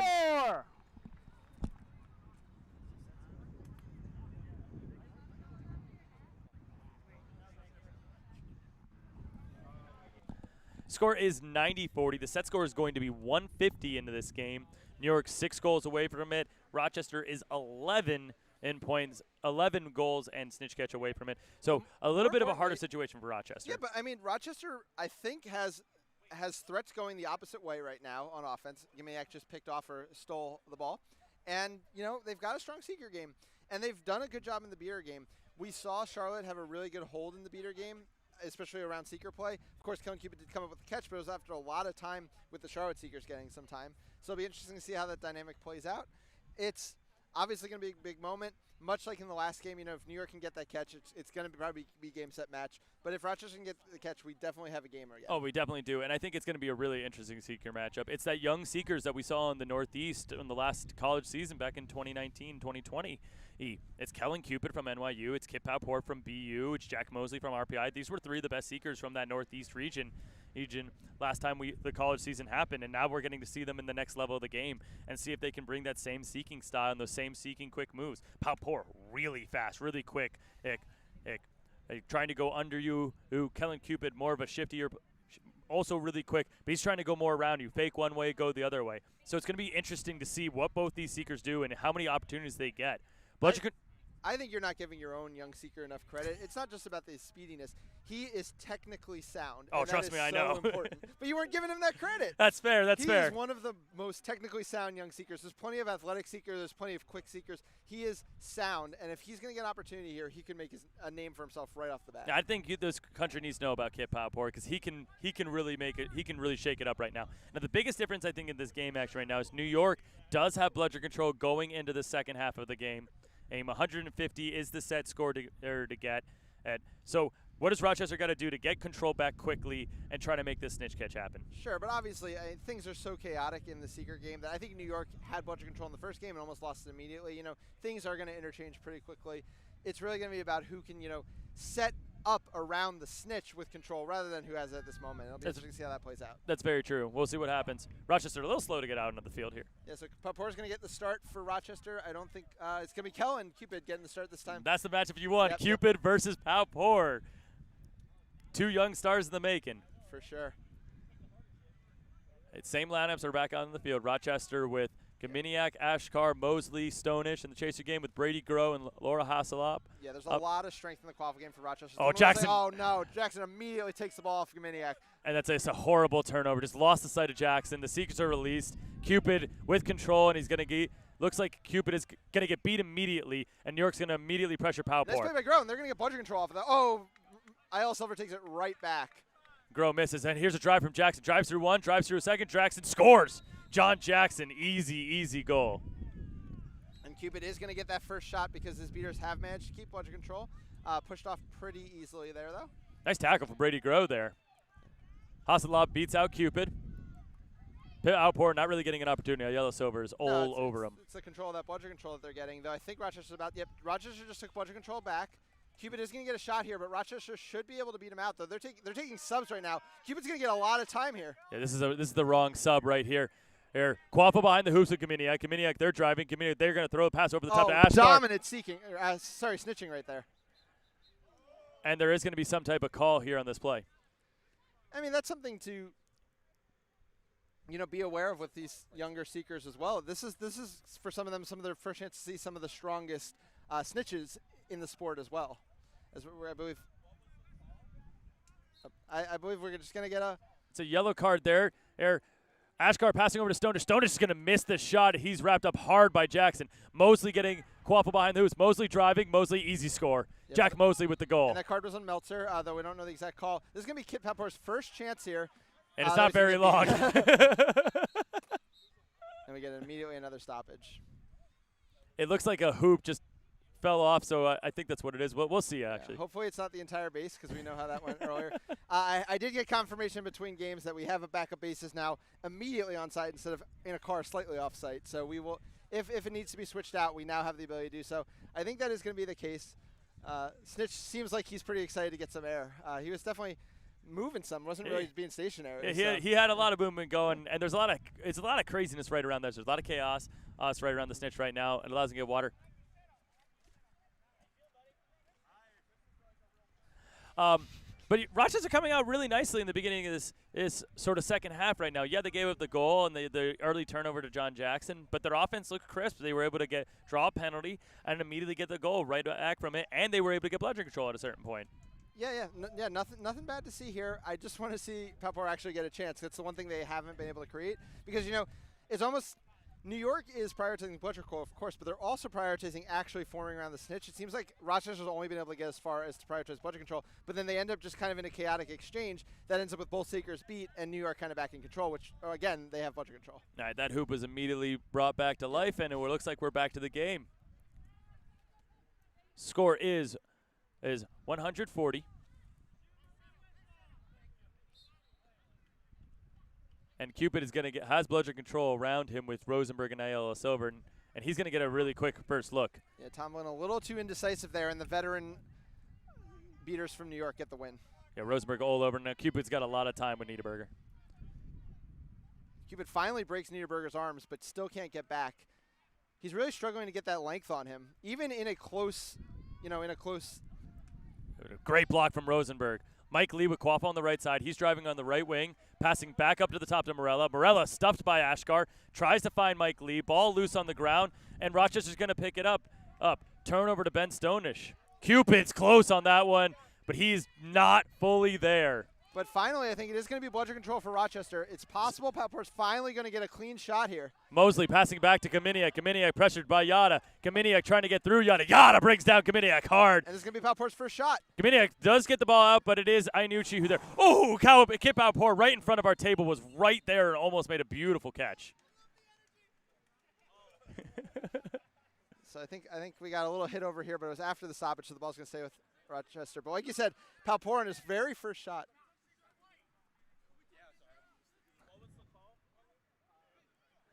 Hey, contact from behind on Kaminiak. Acts as a yellow card for them. Morella with Quaffle behind the hoops. Yeah, as we were saying, Niederberger has been frustrating Cupid, but immediately Paupor had that arm around the backside. So if he can get another shot or two, this could get very dangerous. And I think really this is a really good matchup for Paupor to make something happen here. Paupor, though, immediately beat by Rosenberg. Bill Kane into the game for New York beating. They're going to try to clear out the beaters. Tomlin's going to clear out Cupid. Here comes Crawford driving. Crawford finds Morella. Morella's going to score. Another goal for New York. Finally here, a chance for Paupor. 1:10:40. Kip Paupor now with a shot. Oh. Almost gets off the spin. Paupor just really not giving a ton of opportunities. Here's Vinny Iannucci. Ooh, he was close as well. Iannucci a lot longer than Cupid. Junior gets beat. Kane gets beat, but knocks out Paupor. Girosso trying to drive on Yada, but Iannucci's beat out.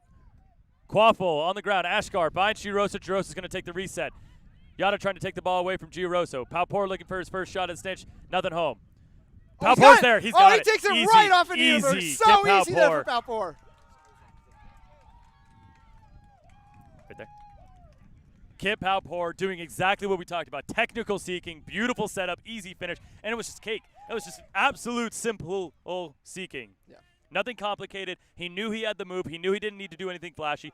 and he gets a huge catch. Yeah, y'all might recognize that move. There's a certain other commentator in the booth here who sees that move a few times. Wonder where he learned it from. I love that kid Bower kid. He's so good, so talented, and he makes a great snitch catch. And Rochester's going to get a free goal immediately on the other end as well. It's going to be a 45-point swing for Rochester. That is massive for them because right now the score is 110 to 85. The set score to be is 150, I believe. Yeah. This puts them pretty much 2 goals away. Two goals down. Two goals down, but like two goals down. But course. they're right in the game, and it's look at that. Another MQC players. Jack Mosley right next to the hoop to make a big play.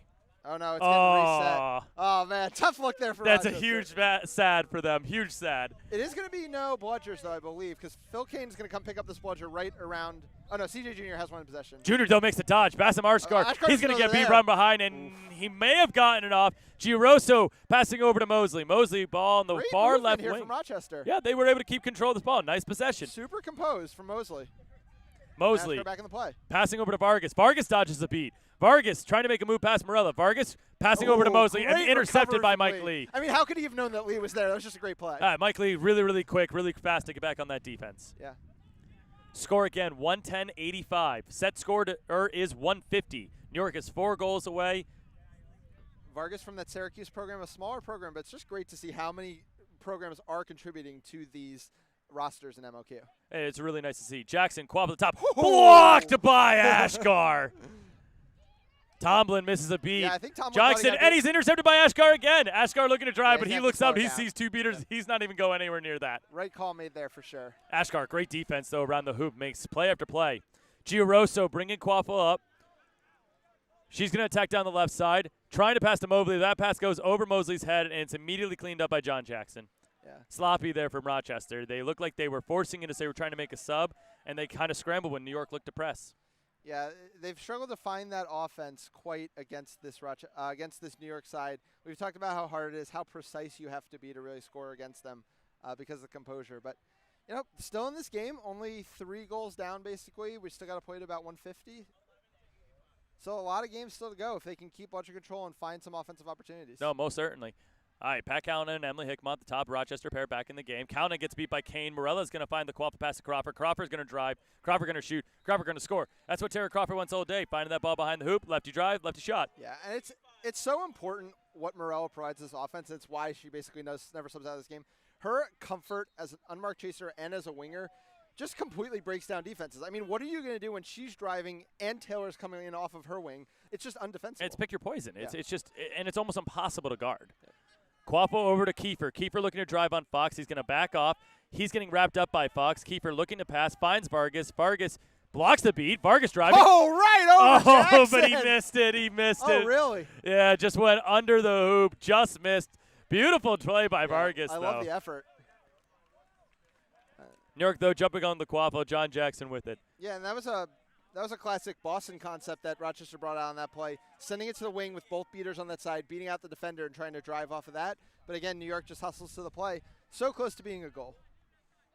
And if you're Rochester, though, making those goals happen is huge. They need to find those goals, need to find those hustle plays right now. Frank Minson coming to the game at beater for New York with Rachel Ayala Silver, that top pair in this series. Jackson with Quaffle, passing over to Morella. Oh, great play by Minson there to come away with budget control off Just Callahan. absolutely athletically dominant. Quaffle over to Fox. He's wrapped up by Ashkar. He was beat on this play. Ashkar's going to pick up Quaffle. A nice play by Emily Hickmont to force the turnover. Yeah, just the wrong moment to force there from New York because their beaters were getting budget control, so they couldn't really help the play along, and Emily Hickmont was able to easily clean it up with help from Ashkar. Sun going away a little bit in this game, making it a little bit cooler as we get some clouds, as Ashkar brings the Quaffle up the right side.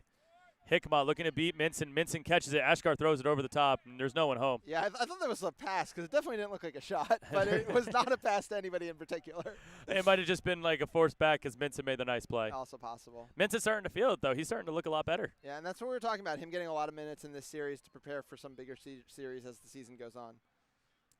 That said, though, I mean, New York's still only nursing like a 3 or 4 goal lead here. Yeah, I mean, it's about 4 goals because 120-85, 4-goal lead. They're 3 away. But they're playing patient. They're playing slow. They're playing their style, just not trying to force things, using their depth. Eric Perguada playing in the game. He's looking for that back left corner right now. Quaffle over to Fox. Pass to Morella. Morella all the way back to Jackson. Jackson pressured by Kiefer. Kiefer not going to draw the card here as he's able to stop the hit before he does anything wrong. Jackson with Quaffle. Ayala Silver protecting him. Wind's kicking up here a bit. Jackson just very patient, John Jackson. Bludger control with Rochester. Hickmott tries to make a beat on Ayala Silver. Ayala Silver jumps over it. Frank Minson retrieves it. New York with bludger control. Hickmott making the tackle on Ayala Silver. Morella, handoff to Fox. Ayala Silver's jump dodge has been on point all day today. She's been absolutely electric. Jackson, Quaffo over to Fox. Fox back to Morella. Morella takes a rip. Ooh, I thought that went in, but just hits the crossbar and doesn't go. Yeah, it seems like this New York Titans line offensively is just forcing it a slight bit more. We kind of saw Lindsay kind of in that classic by the hoops position halfway through that play. Not the place that she wants to be to make the offense run. And they're a bit of more of a forced shot than you usually see from her. She's usually more likely to, just pass it around on that one. Yeah, definitely forced. I agree with that. Now Basson bringing it up. Ashgard immediately beat, throws it off. John Jackson's going to intercept it. Nice beat from Frank Minson. Minson's dominating this game right now. Oh, he's on fire. Jackson looking to drive. Van Buren catches up. Jackson passing over to Fox. Fox trying to find Poguada, but just couldn't find it. But there's no bludgers. Yeah, he didn't realize that Emily's Hickmott's beat was not going anywhere near him. But still, there's that confidence, patience from New York. Oh, here's a call coming. I think Van Buren's going to be picking up a card for some contact from behind. Yellow card, 22 white. Contact from behind. Want him in the box. Van Buren, contact from behind. Here, yellow card for him. His first. Now, I want to see really clinical play here from New York as a little drizzle starts to pick up again here in New York. But I really want to see them be clinical and attack the fact that there's not enough defenders back. Paguad on the backside. Back up top to Jackson. Minson wins a beater exchange. Jackson finding Fox. Fox doesn't get the alley-oop, but he gets the finish anyways. Yep, that was the exact clinical play I was looking for. But they're not covering Fox in that back corner. That back corner has really been the biggest key for them, is just finding that back left corner and making plays with it. For sure. So 1 goal to win now for New York. They're going to get a nice break as they get to wait out this rain if they can just get 1 more goal on the board. 2 goals. 2 goals, I apologize. 130-85 is the score. Brady go with the bludger with Laura Hasselop. Groh gets beat by Minson. Minson's on fire. Michael's looking to make a play. Michael's passing over the top. Finds Van Buren. Van Buren's shot's going to go wide. And that call is going to go out of bounds. It's going to be New York ball. Passes just not quite hitting the same way they were earlier in the game for Rochester. It's almost like the fatigue's kind of setting in for this lineup. They're just not finding the same openings. Fox looking to drive. Finds Paguada. Paguada couldn't handle the pass. He's going to pick it up. Paguada covered by Van Buren. Weishart making a beat. Parada looking to drive. Parada pass power. Parada driving. Fakes. Blocked at the hoops by Ashgard. Paguada picks it up, and Paguada scores. 140-85. We're 1 goal away for New York.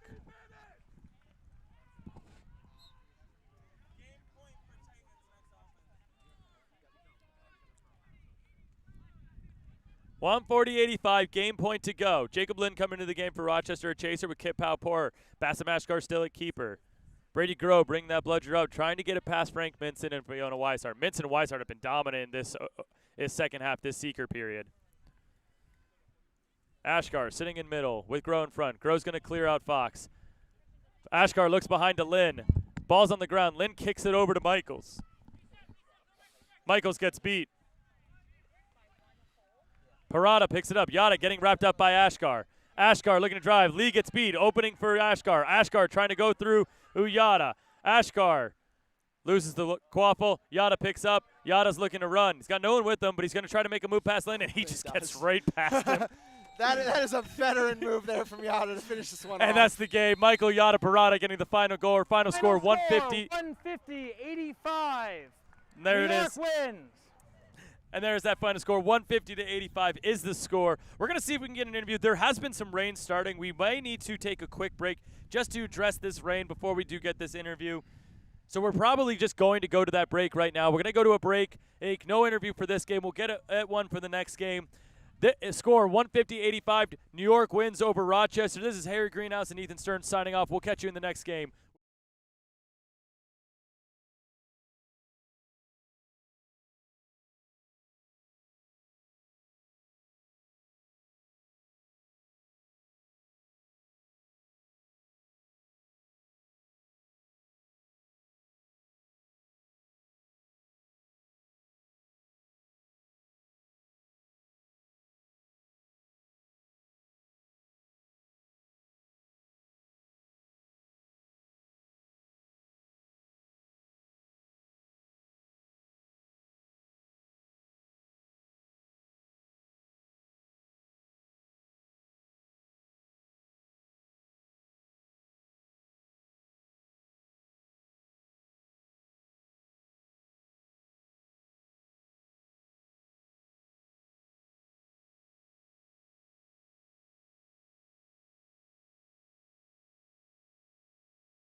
and welcome to the MLQ Series of the Week between the Charlotte Aviators and the Rochester Whiteout.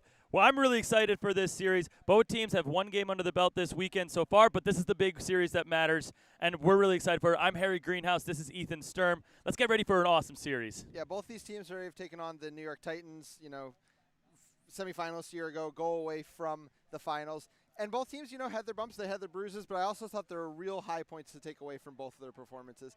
I think some of the ball movement and the beating play we saw from Charlotte was definitely a high point, especially the way that Logan Hartman was moving through his defenses and Quincy was picking them out with passes. And on the Rochester side, a lot of physicality in the defense and also definitely some signs of light on offense. It's something they're going to need to work more on in this game. Oh, most definitely. I'm really curious about how the beater game looks out for both teams.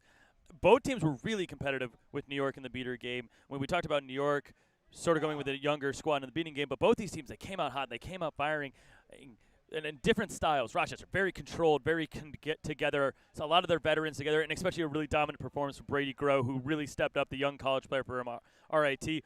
And it's going in a totally different matchup between this really big, powerful, aggressive beaters from this Charlotte team, whether it's Cody LeBeau, whether it's Joe Goldberg, whether it's Tony Bonadio. It's going to be really interesting to see how these two beater cores match up. Yeah, Perry Wang was absolutely the most dominant beater on that pitch in their game against New York. It's very possible he's going to be the most dominant beater on the pitch in this game, but Charlotte's going to need to make the most of that, which is something they didn't always do in the New York series. Now, Series of the Week, talking about stakes here. The stakes are huge. As we were talking about earlier, there's going to be a team from the East Division that is not going to make it. There is no clear team who that is going to be. Every single game counts. Coming out of the series with at least 2 wins, that's going to put you in a much better place to make it to championships than to be the loser of the series and have to, go play Boston, go play Washington with your season on the line. Yeah, and this is really where might come down to between these two teams. It looks like we're about to get ready for brooms up. I'm excited for this game. Let's see how it goes out. Rochester versus Charlotte, and it's beginning right now. And a run to the quaffle. Trey Presley for Charlotte is going to win it. They're going to be able to get that ball back to Lee Hodge, and that's how we're going to start off with it. Charlotte starting with the first offensive possession of the game. On offense, and keeper Trey Presley with Ryan Davis, Lee Hodge, and Aaron Ekrud in the chasing game. In beating is Joe Goldberg and Cody LeBeau. Yeah, changes. A younger beater line starting for Rochester than we saw in the first game. It'll be interesting to see if they can fight against these very good Charlotte beaters. And a tough break there for Charlotte as an easy pass goes right off the edge of the hoop. Yeah, Smecker just couldn't make that catch, and now we got a huge gang tackle from Rochester behind the hoops on Presley. Yep. Kento's going to let that resolve on itself, and the ball's going to go over to Rochester. We got a whistle here. But a good first possession, the kind of stuff we were hoping to see from Charlotte more of from game one. Those simple drive and dishes, finding the open player, cutting to the hoops. Like I said, just a little bit unlucky and that ball hit off the hoop. Yeah, the key right now is going to be that passing element of it. We got an early yellow card coming in. I think it's going to be against Jacob Lynn. And that could be a nice, easy goal here for Trey Presley. Let's see what that call is. Net contact, 50 white, yellow card, 1 minute. It's going to be some net contact, just getting a little too high on the tackle. And Presley is going to have to act fast. He's got a lot of Rochester players, including a beater around him. But the shot is open. But Presley does have Ryan Davis on the other side of the hoops. Presley shoots. Presley scores! First goal of the game for Charlotte, 10-0. Yeah, one of the first of his season. A bit of a slow start against New York. Definitely getting used to kind of the speed of play and the physicality of the two-arm tackling. Good to see them get on the board here. Yeah, and a nice shot there. All right, Rochester starting off with a lineup of Josh Anglum at keeper, Alman Gominiak, Caleb Van Buren, and Jacob Lynn at chaser. With that, what we saw was third pair against New York of Josh Tomlin and Madeline Fordham at beater. Gominiak passing over to Anglum. There's a beater exchange in the middle. Charlotte's got all 3 bludgers on their side of the field with no Rochester beaters. Gominiak driving. Gominiak looks for the block, but he's beat, and Lee Hodge gets the turnover. He's looking to drive. Hodge over to Davis. Davis going through Van Buren and scoring 20-0. Really physical play from Davis there to absorb the contact, keep their arms free, put it through. But, really the story here is the beating mismatch early. Joel Goldberg and Cody LeBeau, 2 veteran beaters, tons of club experience going up against a very young line from Rochester. And it's been a bit one-sided, and we're going to see what they can do to adjust here. Yeah, it was just so physical. They just dominated that last possession. Jacob Lynn, Quaffle down the right side. Tomlin looking for some beats. Bludgers fly ever. Lynn looks to drive. Lynn being tackled by Hodge. Lynn gets the ball off to Gominiak. Gominiak finds Van Buren. Van Buren scores! Yeah, that was great from Rochester. They just create some chaos in the bludger game. Did they get bludger control? No, I don't believe they're going to. But at least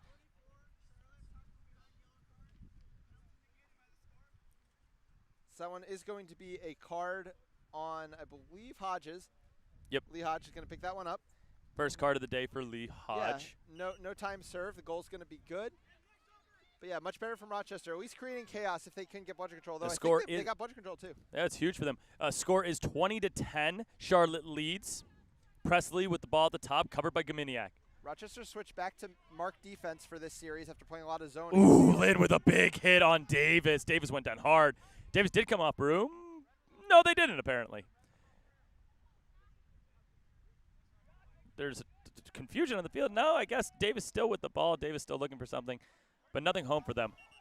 And now there's a whistle laid on it. Yep. So the refs are just going to figure this one out. But yeah, good job by the young Rochester Beaters. They're sticking with it, you know, winning exchange game budget control. I think they did lose it here, but might be good enough to get a stop for this side. And it would be huge if this young Rochester beating line is able to make some plays early on against this veteran Charlotte group. Yeah, that's going to be a turnover. Ryan Davis is holding the ball there after getting off broom, as you mentioned. It's going to be a turnover. And Gominiak with Quaffle in the center of the field. Oh, Gominiak gets loses. stripped by Smekrud. Presley's going to come up with it. They're looking to drive, but they're going to slow it down and keep possession. Yeah, and they're going to stay on the offensive end. They're not even going to use a reset. Not sure what the call was there, but that's the second non-heads-up play we've had, and that's just, you know, not playing a lot of Quidditch lately, you know, losing that eyes in the back of your head feeling and someone just being able to take it right away from you. Most certainly. Now, offensive possession back for Charlotte. Presley passing over to Hodge. Beater control with Charlotte. Lebov leading up Hodge. Lebov beats out Hasselhoff. Here comes Hodge. Hodge past one. Hodge past another. Shoots. Hodge scores as he gets through the tackle. Beautiful goal from Lee Hodge, 30-10. Yeah, got to make those initial hits at the point defense if you're playing mark defense, because unlike zone, you don't have multiple defenders behind you to crash. Obviously, the keeper did crash there in the end. I think it was England, but it was too late. Lee Hodge absorbed the contact, puts it through. Strong start here from Charlotte. Absolutely.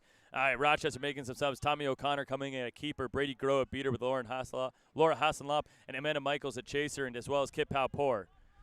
O'Connor on the left side. O'Connor over to Van Buren. Van Buren passing across, intercepted by Presley. Really easy interception for Presley, and Presley's looking to run. Davis is all the way past everybody else. Presley up to Davis. Davis, can't handle the pass. They dodge a beat, though. Jumping over. Davis shooting.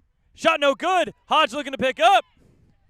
And Hodge just going to reset here. Still no beaters, though. Hodge driving. Hodge scoring. Lee Hodge just so good and playing so well early on. Yeah, Hodge having a great shift here. He's going to sub out now. But, yeah, nice early Charlotte lead based on his play. You know, Ryan Davis couldn't quite come down with that long pass. Probably a little bit of water on the ball still. We had a nice little rain shower here.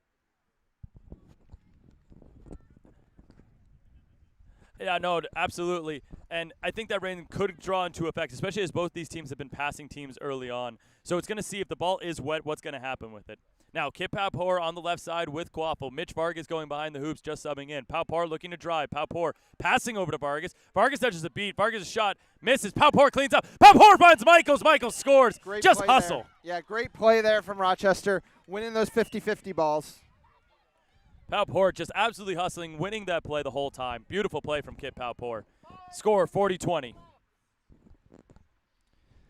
Resilience here from Rochester, what we've been seeing. Charlotte really wants to pull away from this with this game, use the advantages they've been able to get. They've got budget control here again with Sulin Richard and Perry Wang now on the field at beater. And Quincy in for the first time. He had a great few shifts alongside Logan Hartman in their first game. We'll see what they can provide this time around. Here's Hartman. Hartman's got Howarwitz on his left wing, as well as Hildreth right in the middle. Hartman back over to Hildreth. Richard making some beats. Composed play by Richard there with Brady Groh coming aggressively at Hildreth driving, Hildreth faking, Hildreth shooting, Hildreth scoring. Just too easy. This Rochester team having a hard time making stops in the middle right now. Rochester looks like they're going to get beater control, though. Yeah, this is the second straight year that Perry Wang is starting off his season against his old team in Rochester. He did it as a part of Washington last year. Rochester got the better of him in that series, looking to get his revenge now with Charlotte. Yeah, absolutely. 50-20 the score, and new beaters coming in. It's that first pair that we saw against that New York team, and Pat Callanan and Emily Hickmott. Yeah, O'Connor finding Michaels. Yeah, they need those veteran looks, and they have budget control to make something with it. O'Connor moving to the center of the field. Over to Vargas. Hartman sitting in the center of this deep man. Vargas looking to shoot. Actually, there's a pass behind to O'Connor. O'Connor can't field it. O'Connor tries to keep it in bounds, but Quincy Hildreth is right there to make this play. Yeah, I don't think he's going to have anywhere to run. As composed play by Callanan and Hickmott keep bludger control. Perry Wang's going to get beat. I think they're going to have to slow this down with Pat Callanan in the middle of the defense. But Hildreth's just looking to go. Hildreth's looking over to Howarth. Howarth dodges it. He gets hit hard by O'Connor. Ball's loose in the ground. Oh, Vargas. great play by Vargas. Oh, beautiful. Vargas nicks it away in front of him, leads it to his own fast break goal. Mitch Vargas with the goal. It is 50-40. Yeah, that was just a little bit shaky there. I think Charlotte kind of misjudged, or if they didn't misjudge, I have no problem with running against one bludger, but you got to keep the passes a little bit wider if that's going to be the case. Well, the passes just really weren't there on that play, and it just kind of was all fumbled. All right, Tony Bondio coming into the game. Hildreth over to Jess Daly. Daly looking to drive. Daly finds Hartman. Hartman shot, no good, hits the top of the hoop. Horowitz trying to get this goal. Allen is pushing him off. Callan with a nice beat. Horowitz is going to pick it up. Passes all the way across to Daly. Daly gets beat by Hickmott. It's going to be Rochester Quaffle. Yeah, great composure by Callanan there. They're looking straight into a no-bludger drive. Donadio's got the ball, though. O'Connor loses it. He's going to be able to stand over and force That's a beautiful turnover. play, but we might get a call. I think we're going to get a tripping penalty.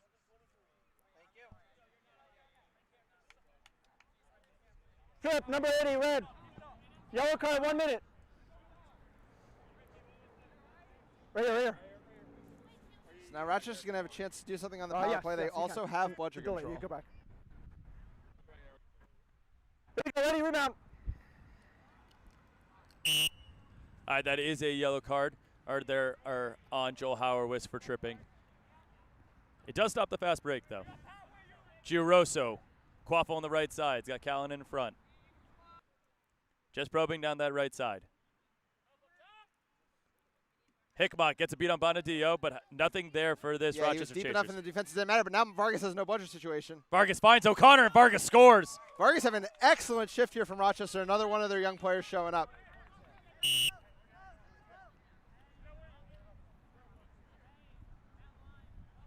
All right, score is 50-50, I believe. Yeah, nice recovery here by Rochester. They've just been the more composed team in the middle section of this game. Yeah, and especially as the beaters are really kind of the key to this one right now. There's sort of this dominant aspect of it. Logan Hartman with Quaffle. Dodge the tackle. Hartman's going to shoot. Just goes right into the hands of Also the effort Anglum. plays. I feel like Rochester's making more of the extra passes. They're getting to more of the loose balls. They're making more hits. And that's showing up in a big way. They totally are. It's very obvious to tell when you're watching this game right now. Charlotte almost looks tired. They look like they're just not ready on this field. Yeah. All right, Mitch Brown making his first appearance of the weekend on the field. He's got Kiefer on his left, Anglum on his right. Anglum, Quaffle on the right side. Beater control with Callanan and Hickmott. Anglum finding Brown. Brown looking to drive. Brown faking the shot. Nothing home. Hickmott opening the side up from Kiefer, but Brown didn't see it in time. Brown looking to shoot. Blocked by Hartman. Jumped on by Howarwitz. Yeah, that's poor decision making from Brown up top there with the ball. Plenty of passing options. Tried to force it a little bit too much. And a big sub from Charlotte, which they need. I believe this Rochester team's on a 3-0 run, and so they need to get these subs in. All right, Hartman coming in. Hartman on the field. It's got Lee Hodge, Trey Presley, Diana Howard coming in and with Hartman. Ryan Davis in at beater with Tony Bonadillo. Howard getting the ball, the Quaffle on the left side. Howard looking to drive, tackled by Anglum. And it's going to be Rochester Quaffle. Mitch Brown looking to drive immediately. Nothing home. Just going to slow it down. Yeah, again, just that physicality winning out for this Rochester side. Hodge gets beat by Callanan. Awesome to see that culture play through into the next generation. Mitch Brown looking for a Quaffle play. Oh, an overthrow there from Brown. That's 2 straight rough turnovers there from Brown. Yeah, not a great start for him, my man. No, and you know, Rochester really had things going in the offensive end.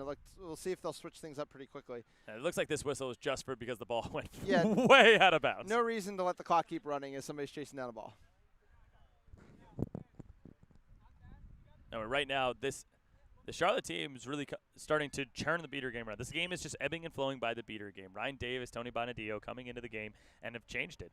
They've taken over the beater, and they have started to control this pace. All right, coming in is Tomlin and Fordham for Rochester to the beater game. Presley crossing the half line. Hodge on his right. Presley, they look to drive. Presley, nothing home, finds Lee Hodge. Hodge getting a driving lane. Lee Hodge passing over top. That's Diana Howard. She scores. And there goes Anglum the other way. And Anglem's gone. That goal, easy, Josh Anglem. And that's the same issue we were seeing in Charlotte's game against New York, right? Where even if they get a really nice possession going one way, their beaters would end up so overcommitted that a keeper could go right back the other way. Great goal by Anglem going end to end there, though. That was really pretty. Yeah, it's a tough thing to recognize, too, the fact that you have an open path. Some type of call is happening here. I'm really confused. What is it?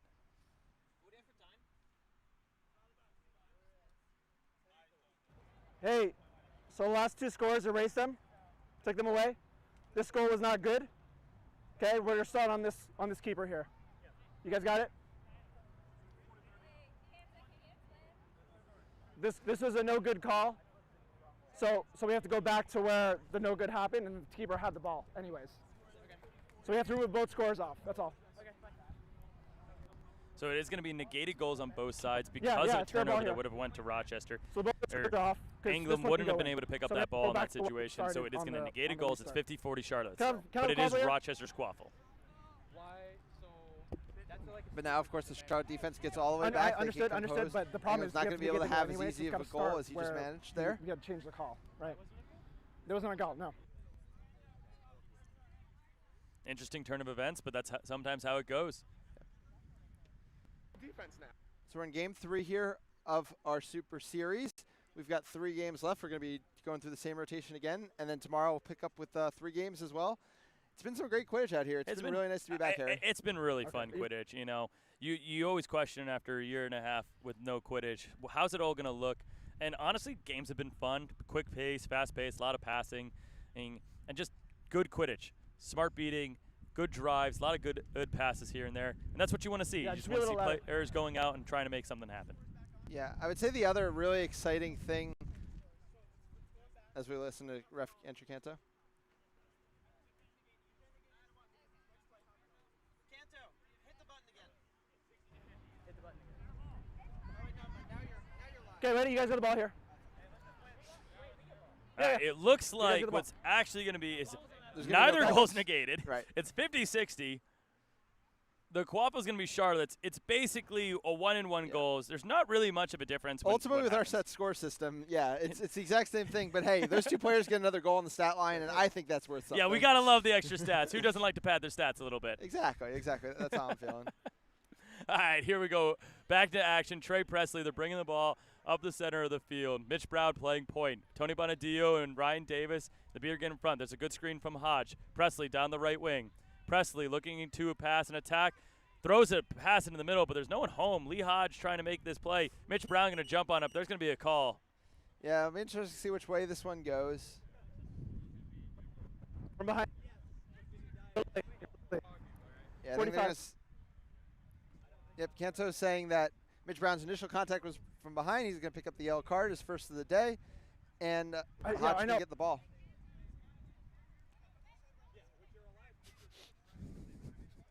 So, yeah, it is definitely going to be a hit from behind here. It's a yellow card on Mitch Brown. 45 from behind. Canto, I was wrong. Hit the button one more time. So this ball is going to go back into Charlotte's possession. And, you know, the other thing that I'd really like to – there appears to be a potential injury on the field. It's Diana Howard who's down. But, yeah, you mentioned not seeing, how players would come back. But I think the other thing that's worth mentioning is, we got this real emphasis on college Quidditch in the 2019-2020 season. And those players got deprived of their USQ championship and also got deprived of their chance to show up in MLQ. We're now a whole nother year later, and we're starting to see, the fruits of those labors. I mean, already in the Seeker game, we've had 2 catches today, one by NYU's Kellen Cupid, one by Rochester and also BU's Kit Palpour. And we've seen, Jack Mosley from Rochester have a really nice first game, so I think we're live again. We're going to go right back into the game. There was a reset with Lee Hodge getting it right at the top of the zone. Lee Hodge immediately going to score, or that makes the game 70-50. Charlotte leads. So that yellow card really costly for Rochester. Yeah, Hodge has been the spark plug in this game. It was a lot of Quincy and Logan the first game, but Hodge's energy, he's won a lot of 50-50 balls. He's been able to turn that into goals. I mean, that was one there where, just a pure 50-50 ball. Drew the contact, got the foul, easy goal from there. Ashkar finding Kiefer. Kiefer takes the hit from Presley. Kiefer's shot is no good. Hodge picking up Quaffle. Hodge looking to run. Spin. Can't get past Gaminiak. Gaminiak brings down Hodge. Ball loose. Kiefer jumps on it. Over to Brown. Brown looking to drive. He's got Gaminiak open, but no, he doesn't. Mitch still looking to drive. Brown getting past one and getting back to another. His shot is good. Mitch Brown getting his first goal. Yeah, coming off the card, coming off a few wasted possessions, a big goal there to kind of get him back in the game. Also surprised how long it took us to see Ashkar into this game, but now they're going to get a nice fresh Ashkar in a game that is still very competitive, and it'll be interesting to see what he can do here. Especially in a game when if Ashkar can go for a big portion of that second half, that's going to be huge for this Rochester team, letting Ashkar get out in the center of the field and just attack and attack and attack. 70-60s to score. Now we got a good one to kick off our Series of the Week slate. Absolutely, real close. Trey Presley bringing Quaffle down the center field. Madison Burns on their right side. It's, I believe, Wilson Brockway on their left.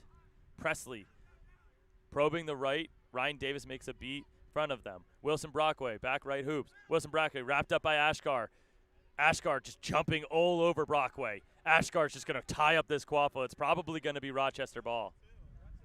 Yep, Rochester's going to be able to clean that up. A good job by Tomlin there just to keep the Charlotte Beaters enough out of the play. Oh, he's creased. It's not going to amount to anything, but I still like the effort, and it allowed Madeline to go over there and clean that one Especially when you look at this play, because it looks like Tomlin and Fordham are coming out. So if that's just a good hustle play, just of any type of thing to sort of just cause some havoc. Ashkar gets wrapped up and tackled by Hartman. They're going to get the pass over to Kiefer, but the beat goes over Kiefer's head, and Kiefer now gets a driving lane because of it. He's got a wide over Dominiak. Oh, he gets beat at the very edge. Great throw. Presley now looking to drive. Presley slows it down, stops right at the half line. Goldberg made up for his initial bad beat with a big goal-saving beat there. Yeah, absolutely. And if there was anyone in front of for Kiefer to pass to, I think it's an easier goal because there's just that one pass. And Gaminiak was out on the wing. I don't think he saw them early enough. No, they didn't. All right, Presley, ball toward the middle of the field. Davis and Goldberg right in front of Presley. Presley, Groh makes a beat on Davis, but Presley gets a lane, and Presley, they're going to score. Easy goal for Trey Presley. Yep. Confidence getting through that lane. I think a little bit of tiredness. That Rochester shift was a little bit longer from their chasers, and finally just losing some one-on-ones in the defensive end.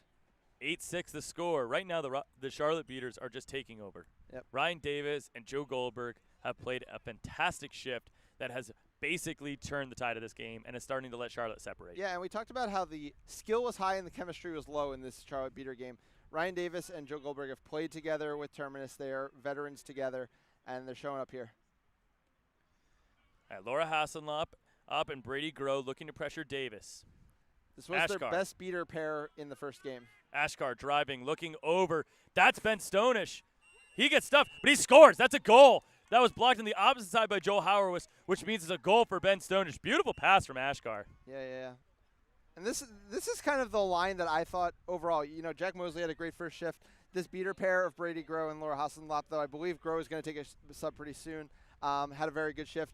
Ashkar's obviously the star of this team. So, I mean, this is what I want to see from Rochester. And again, they've kept this game close. We know how strong their seeker game can be. And, you know, they're definitely a threat here. And that's another beautiful effort play from Mosley there. Mosley's on fire. He's been making these plays all day. I was shocked to not see him early in this game. Stonish and Mosley making nice play after nice play. All right, he'll dribble the Quaff at the top. Pressured by Stonish. Stonish was clear on this play, so he's just going to keep that pressure on Hildreth. Groh tries to throw on Hildreth, and he misses. And now Hildreth gets to drive. Quincy looking over to Burns. Burns, they're looking for the shot. Ooh. They can't find it, but they found Howarth, and Howarth scores. That was incredible composure by Burns there, going down to just flip one over to a teammate. That was a really pretty play by them. Also, you know, Burns broke her finger earlier this week at practice. Not just their finger, their thumb. Their thumb. On a beat to the thumb at practice. Is playing in a brace, and still the composure to get that pass off. That's tough as nails. All right, Ashkar with Quaff at the top, over to Michaels. Ashkar just threatened by Burns. Rochester looks like they're going to be able to get bludgeon control from a good play from Hickman and Callanan. But no blood. Ashkar driving. He got beat at the very end. Not happy about the call, though. Yeah, and he's going to get a card, I think, for slamming that ball into the ground.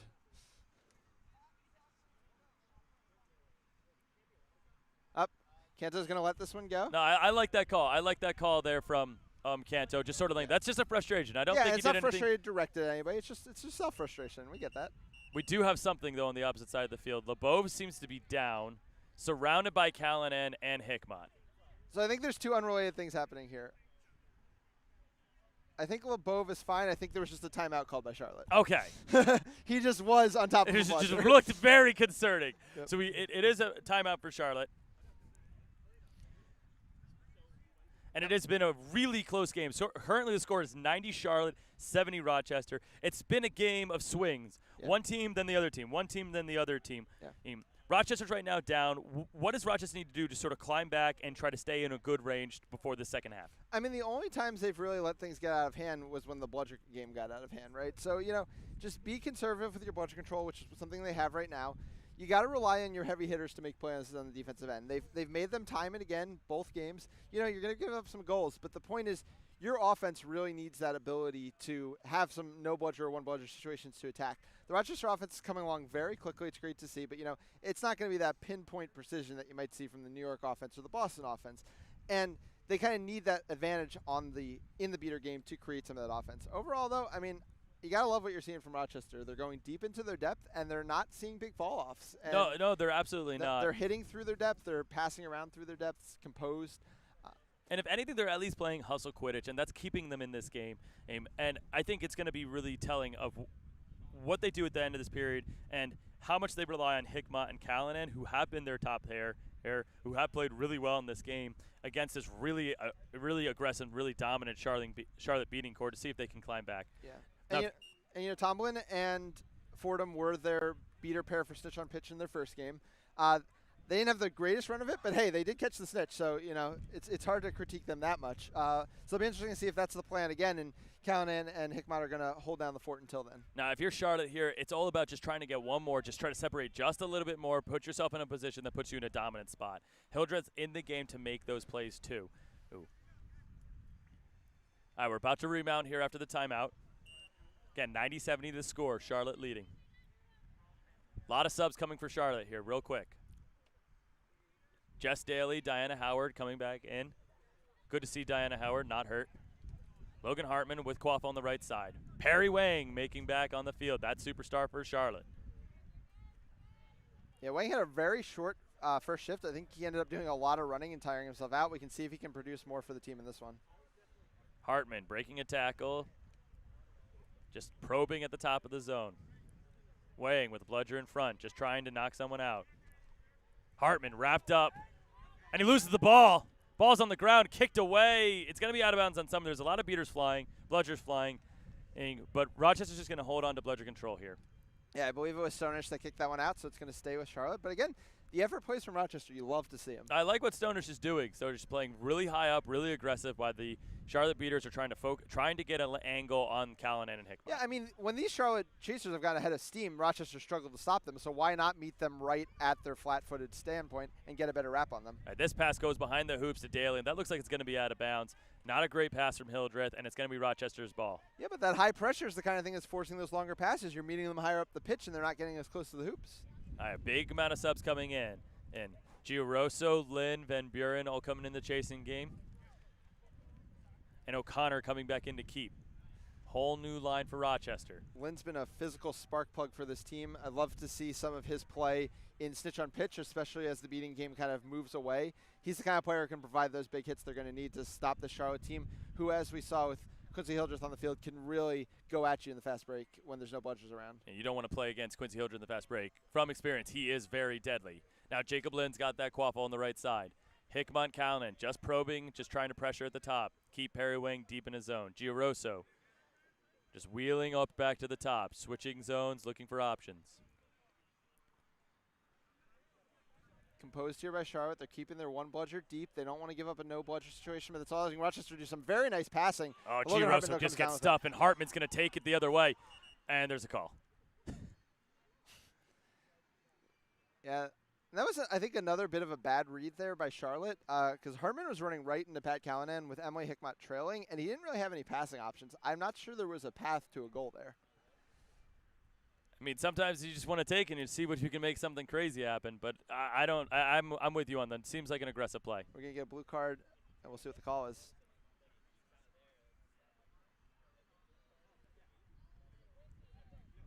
Illegal SWAT, number 8.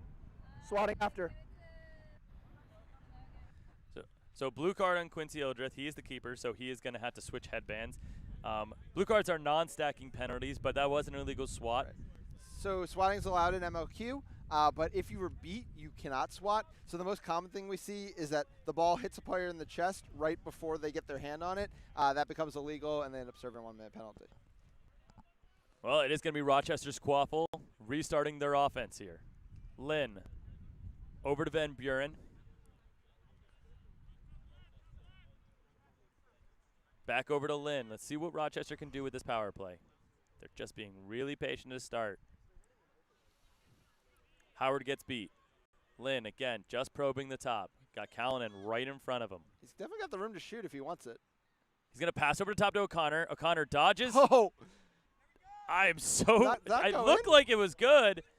But they're going to say it's not. Giroso gets it. She scores. Again, it's the effort point from Rochester, but Tommy O'Connor was so casual putting that ball through the hoop. I didn't know how it could have not gone I in. thought it was so in, and I was wondering where the call was. And Alyssa Girosa's just like, if no one is going to do anything, I'm going to take it and Playing score. through the whistle, that's what it's all about. And that's what they've been doing this entire game, and that's why Rochester's 1 goal away. It's 90-80 Charlotte right now. Hildreth back on the field after serving the blue card penalty. Hartman with the quaffle. Lynn gets beat. Bonadillo gets the beat on Hickmott. Shot goes over the top. It's no good.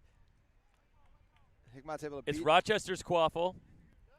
Perry Wang throwing Bludger back to his side to make sure they can keep one. There's no bludger here until Bonadio can touch up, but I don't think it's going to matter. Rochester's not going to run with it. They're not pushing this I think pace. they're going to hold for the last possession here. The pitch on pitch beating line, Tomlin and Fordham, same one as the last game. This should be the last possession of regulation. We're over the 19-minute mark. Yeah, and Mitch Vargas coming back into the game for Rochester, and I was really excited to watch what Mitch Vargas did.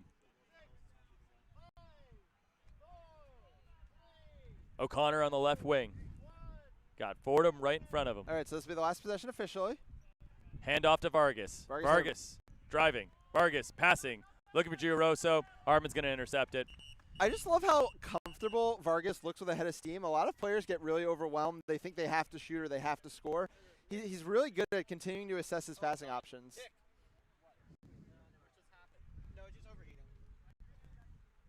All right, so we're at the 20-minute mark. We've got a really close game, and a lot is going to come down to the Seeker game. How do you think these teams are going to play it? Because we've got a great snitch on the field in Justin Barnard. It's not going to be an easy catch. So, you know, if you overcommit your beaters too much into the Seeker game, suddenly a team could really start running up some points on you. 100% on that one, and I think it's going to be a really interesting decision to see what they do. Now, from personal experiences, Justin Barnard and Snitch, if I'm Rochester right now, the last time Kit Palpour, who we saw making a really quick catch, basically his first look at it, caught the Snitch in the last game. Last time that Palpour went against Barnard, he caught him really, really quickly in a college game back at Northeast Regionals in 2019. If I'm Rochester, I give him one quick look, see what he can do with it before I really pull beaters back to sort of playing a one-on-one and just sort of watching both sides. Because if you can make a play at this right now, if you can make something happen and get that catch, it's going to change the course of this game. Those 3 goals are massive. Yeah, and, you know, this is Barnard's second time seeing Ryan Davis now. Ryan Davis did get a lot of time with Barnard in that game against New York, was not able to convert on it. So it'll be interesting to see how this one breaks down. But this is 2 good Seekers, and you just don't want to give any Seeker a shot at it. No. 35 points is a lot to make up, especially in what is effectively a tied game. Yeah.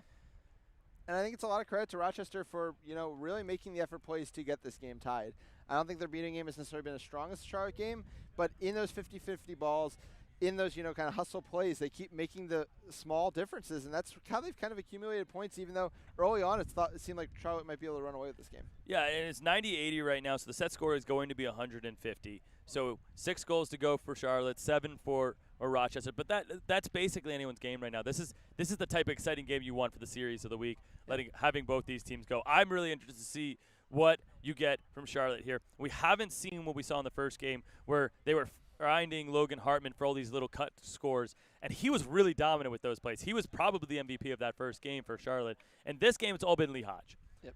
Having Lee Hodge at the field and having Lee Hodge make plays has been key for them. Their defense is better when he's on the field. Their offense has been better when he's on the field. I want to see what he can do. I want to see Aaron Smeckrud get back out there. I want to see Celine Richard get back out there. Let them make some plays, because when they're all on the field together, they have been really dominant. Yeah.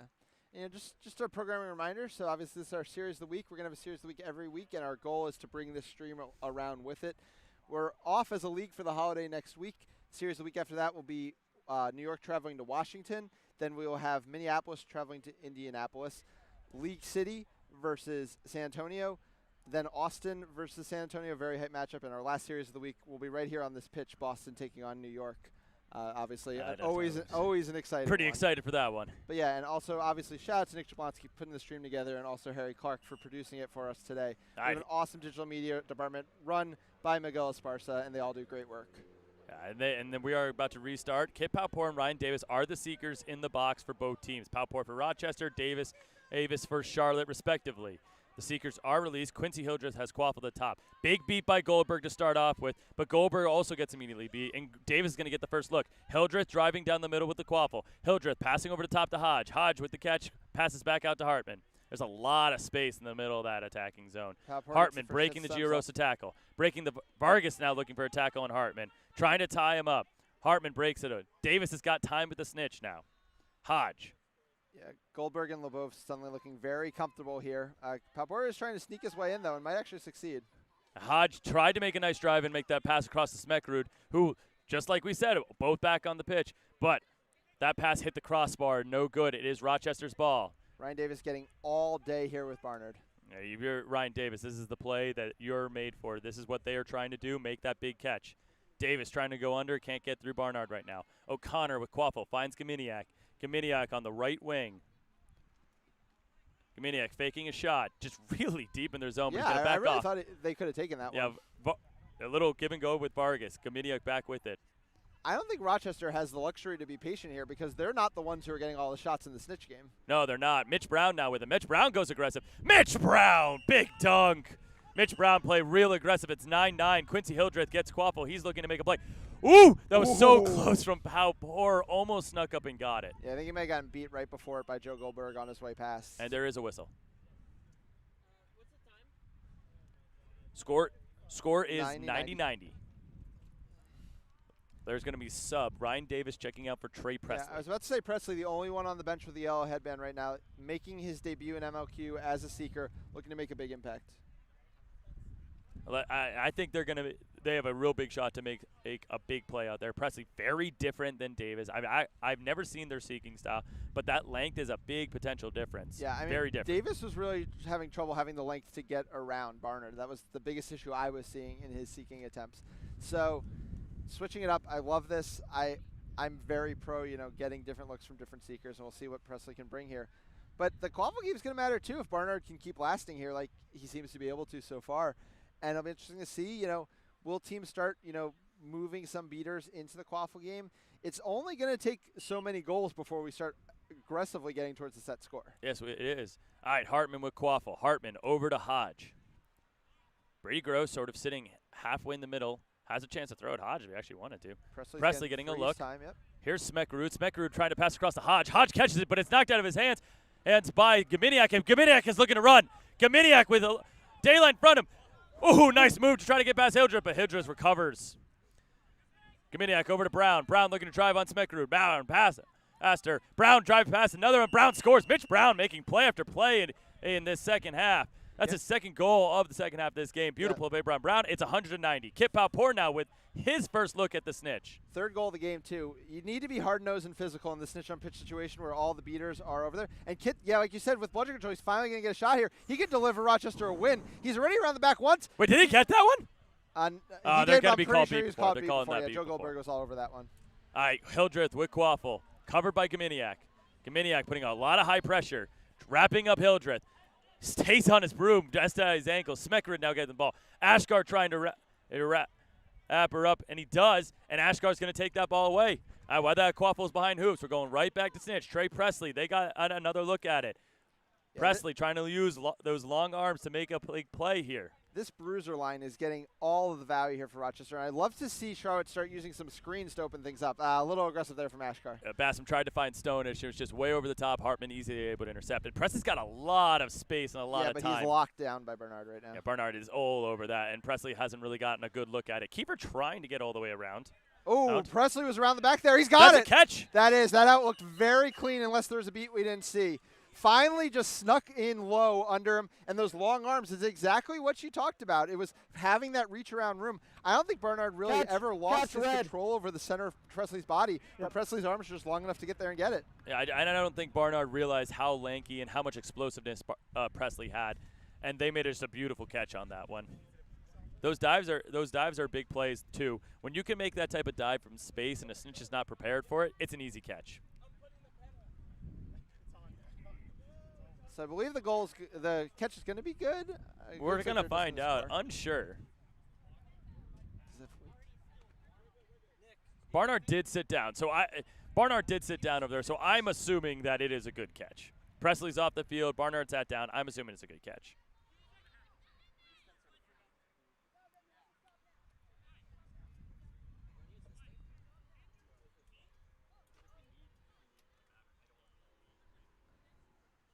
Still trying to find the clear call on the field. Nothing's been made yet. I believe the problem may be that. Yeah.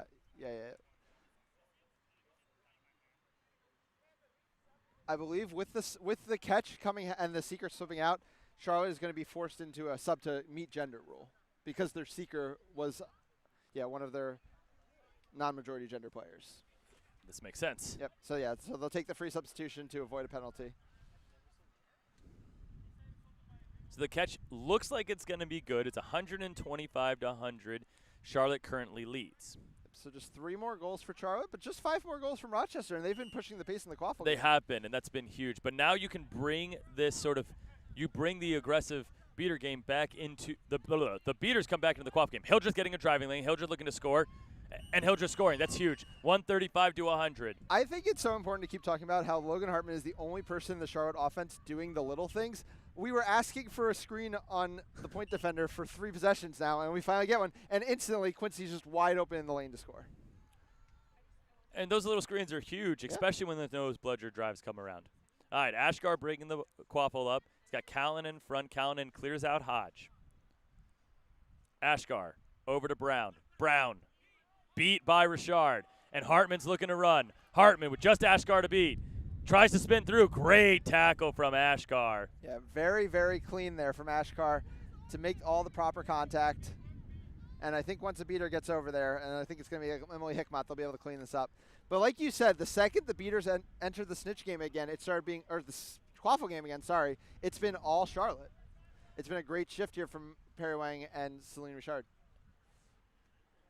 And this offensive look from Charlotte has also been pretty strong. Hartman and Hodge have been really dominant with Hildreth on the field. And Smickrud. Having all of that whole group, it's like that to me is their dominant line, and it's been really Mosley's aggressive. got some space on the wing here. Mosley passing behind to Stonish. Stonish Oh, shot. It's good. Beautiful shot by Stonish. Yeah, make it look easy there. Hildreth driving. Hildreth gets beat. Tries to pass it back to Hodge. Hodge is going to get it. Hodge probably took a reset there. Mosley tries to make the hit, but he comes off his broom. Hodge trying to get past Michaels. Hodge passing back out to Brockway. Brockway, Ashgar's beat. Brockway still looking to drive. Brockway, pass over to Smeckrud. Smeckrud scores! Oh, it's a big misbeat there from Hickmott. Had Smeckrud in her sights, couldn't make the beat, and now it's just 1 goal away here for Charlotte. Yeah, 145, 110.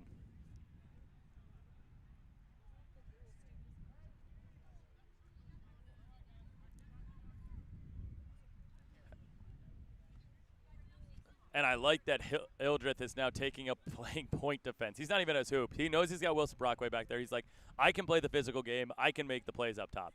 Tomlin in, going to immediately beat out Hildreth. Hodge shifting over onto O'Connor. O'Connor over to Michaels. Michaels. Just probing, just looking for something. Back over to O'Connor. Tomlin beats out Wang. Nice beat from Tomlin. O'Connor driving around the edge. Gets past Brockway. Slips and falls. Tries to pass out to Anglem. Anglem trying to dodge the beat from Richard. Richard gets it easily. Here comes Hildreth. Hildreth trying to flip it over Mosley. Ends up actually just throwing it out of bounds, and Mosley's going to get the turnover. Yeah, we've seen a lot of those types of fast breaks from Charlotte all day. I think that's been one of their biggest issues, just the waste of possessions. I mean, you know how valuable possession is in a Quidditch match these days, and just kind of give it away like that. It's not just the players on the field, right? The bench needs to be communicating that. There needs to be an accurate assessment of the number of bludgers back and the number of players running.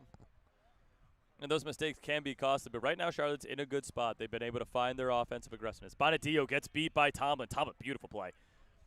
Richard loses her bludger, and now O'Connor's driving, sees Girosa. Girosa is going to finish this one. That's a goal, 145 to 120. Yeah, Rochester's not going away here, and they're down to only need 3 more goals. They need another big defensive stop, and they do have bludger control to do it. So, Charlotte can't just, go all in to create the no bludger situation. Ryan Davis is subbing in alongside Bonadio. Davis looking for the hit on Tomlin, finds it. Bonadillo forces the no bludger drive. Here comes Hildreth. Hildreth finds Hutch. He dropped the ball. Oh, no. That was the game on a silver platter. He just dropped that one. He had it easily. And Rochester still has bludger control. Yeah. Madeline Fordham just got pulled all the way up the field, but she still has her bludger. And now Josh Anglem has Quaffle in the center. Yeah, and the bench wanted them to run against this opportunity. I don't think they're quite going to be able to, but they're just going to set it up. Girosa's going to be very comfortable working it down the wing. She's got Mosley as an option, too. Mosley's got a lot of space. It's been the issue with this kind of soft hybrid zone for Tomlin Charlotte. just accidentally lost his bludger to Davis. Just missed a tap beat, and that's huge turnover with the bludger. Anglem. Another miss there for him. It might require a reset here from Rochester. Bonadillo gets the beat on Girosa. That's going to be an easy turnover. I don't know about if Rochester can really make a play on this right now. This should be easy, as long as nothing crazy happens. 2 beaters going that direction. Tomlin knows all the way back behind the hoops where he stands. Anglem gets beat. Effort. O'Connor trying to hustle. Hildreth running back. Hildreth scored, and Charlotte picks up the victory. 155-120 in a really exciting game. And our first of the series of the week. Yeah, huge first win for the franchise, a big step in the right direction. It was a hard-fought one. Rochester really was doing a great job down the stretch of picking apart that zone with some passes. Their beaters were really hanging in the game. I'd really like to see Charlotte, show some other defensive sets. We know they're physical and athletic. Let's see some marked defense from them. Let's make teams not just have these free passes, because the way Rochester and New York have both been able to move the ball, they've had a field day picking apart that defense. Yeah, absolutely. And I think Charlotte can play that. I agree with you. I think they can play that physical style, especially if they're winning the athletic battle. Right. You might as well go with that physical athletic style and just say, listen, beat me one-on-one, win these matchups, we'll play good help defense, and we'll make these plays. So I believe that we're about to have an interview, so we're going to go off the call for a second. Yeah, we're going to go off the call. It's going to be Jack McGovern. He's going to have an interview with Trey Presley. We'll see you in a little bit.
and caught the snitch in the Charlotte Aviators 155-120 win over the Rochester Whiteout.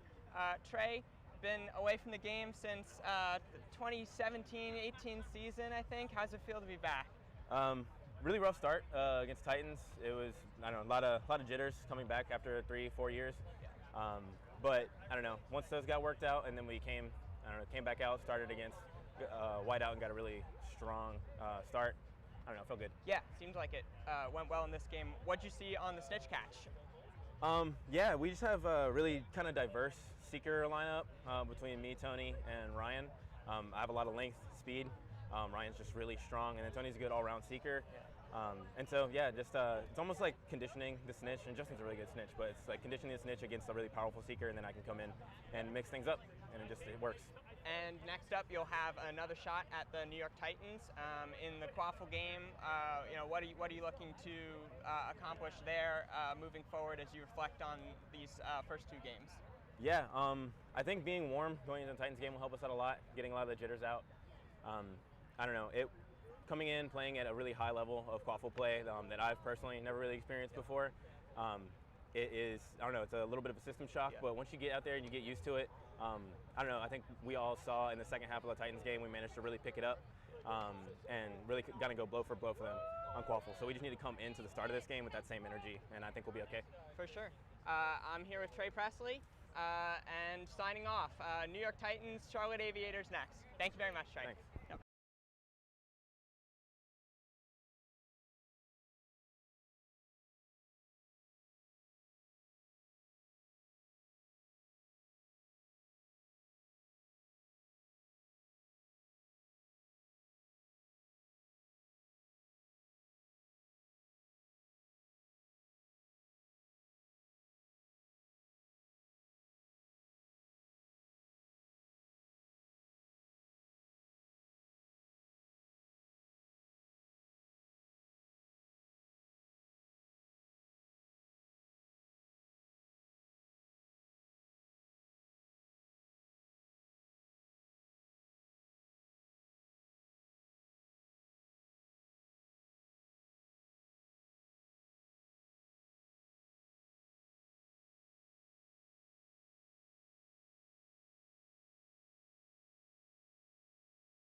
Fourth game of the day between the New York Titans and the Charlotte Aviators.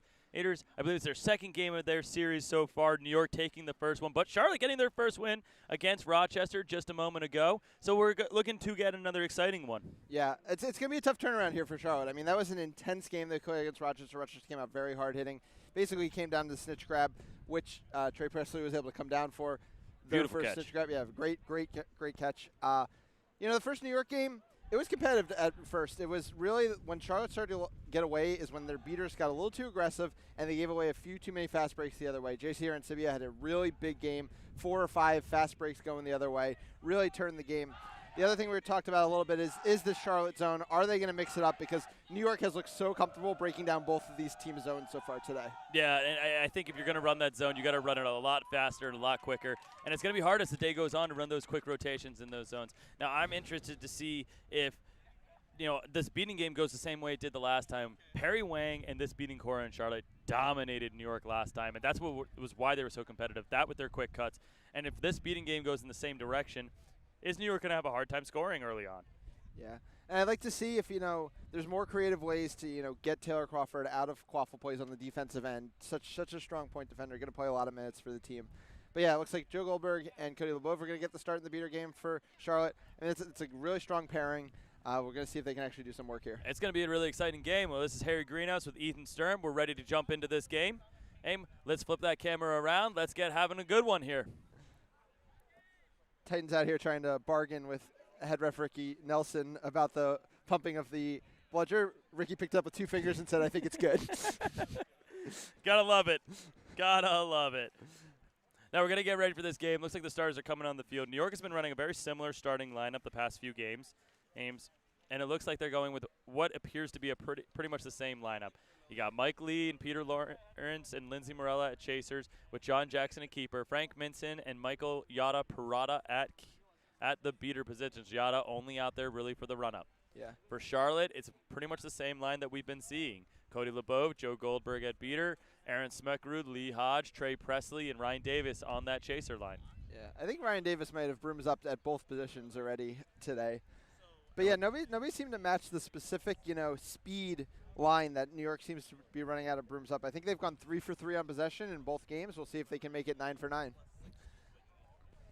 And I think it's going to be really hard, especially after Charlotte just played a really long game in the sun, for them to really do this again. I mean, one of those, it starts to wear on you, the heat and the sun, especially with the weather being so strange today. All that stuff wears on you, and it makes it harder, especially in these short little bursts. Yeah, we were able to get away with just a quick, short rain delay in between games 1 and 2, but it's heated up outside. There's no more rain in the forecast today or tomorrow. We should have some beautiful weather for some Quidditch. Head ref Andrew Canto just making sure all the starting lines are good. Looks like we're about to start this game.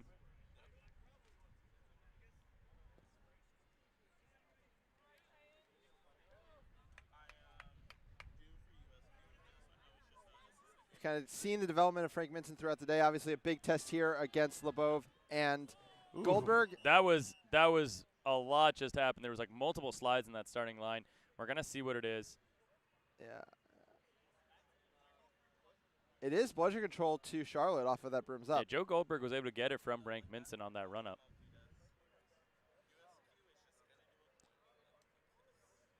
Yeah, and it seems like it's going to be a non-card-based turnover here because of the slide called by Canto. Canto likes to keep the game moving. The physicality is not there to be dangerous play. I'm okay with that. No injuries, no nothing. Just an incidental contact. Yeah. But it's gonna be Charlotte ball. Yeah, 0 for 3 for New York after 2 3 for 3s. That went about as poorly as it could have gone. Yeah. Lee Hodge would quaff at the top.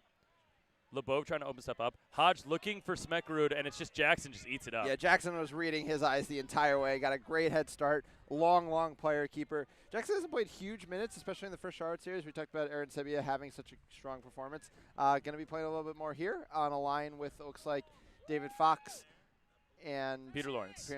Yep. And, of course, Peter Lawrence and Mike Lee out there as well. Now, Rachel Yellow Silver coming to the game to beat again with Frank Minson. They're going to clear out the first defender for Jackson. Minson makes a beat on LeBeau, but he's going to keep control. Jackson finds Quaffle back to Fox. Fox over the top, finds Lawrence. Lawrence faking, Lawrence shooting. Peter Lawrence scoring Peter Lawrence's first goal. Yeah, the Middlebury product, 6-3, and like we said, made all 6 rosters today for New York, and looking to make an impact here. They've been really dominant. They've been used early in lineups, and it's really exciting to see such a young player getting early in these lineups for this New York team. Yeah. All right, 10-0 the score. New York leads. Presley bringing Quaffle up the center of the field. I know head coach Yada Parada was watching their tryout tape and was so excited by what they were seeing on the athleticism side. Well, from watching Lawrence in the past, that athleticism is huge. All right, Mike Lee with a nice little hit there on Presley. Now Fox putting pressure on Presley. Quaffle back up to Davis.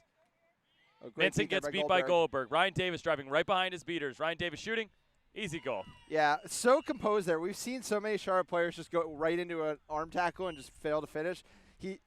They stopped right at the edge of the keeper zone there, picked their hoop, put it through. Real nice goal for Charlotte, keeping in this one early. Just really easy. Now New York, 10-10 the score. Jackson bringing Quaffle up the center. Yeah, still sticking in this soft zone. I just don't think it has enough answers for, Lawrence is going to go behind. Lee's also going to be wide open on the wing.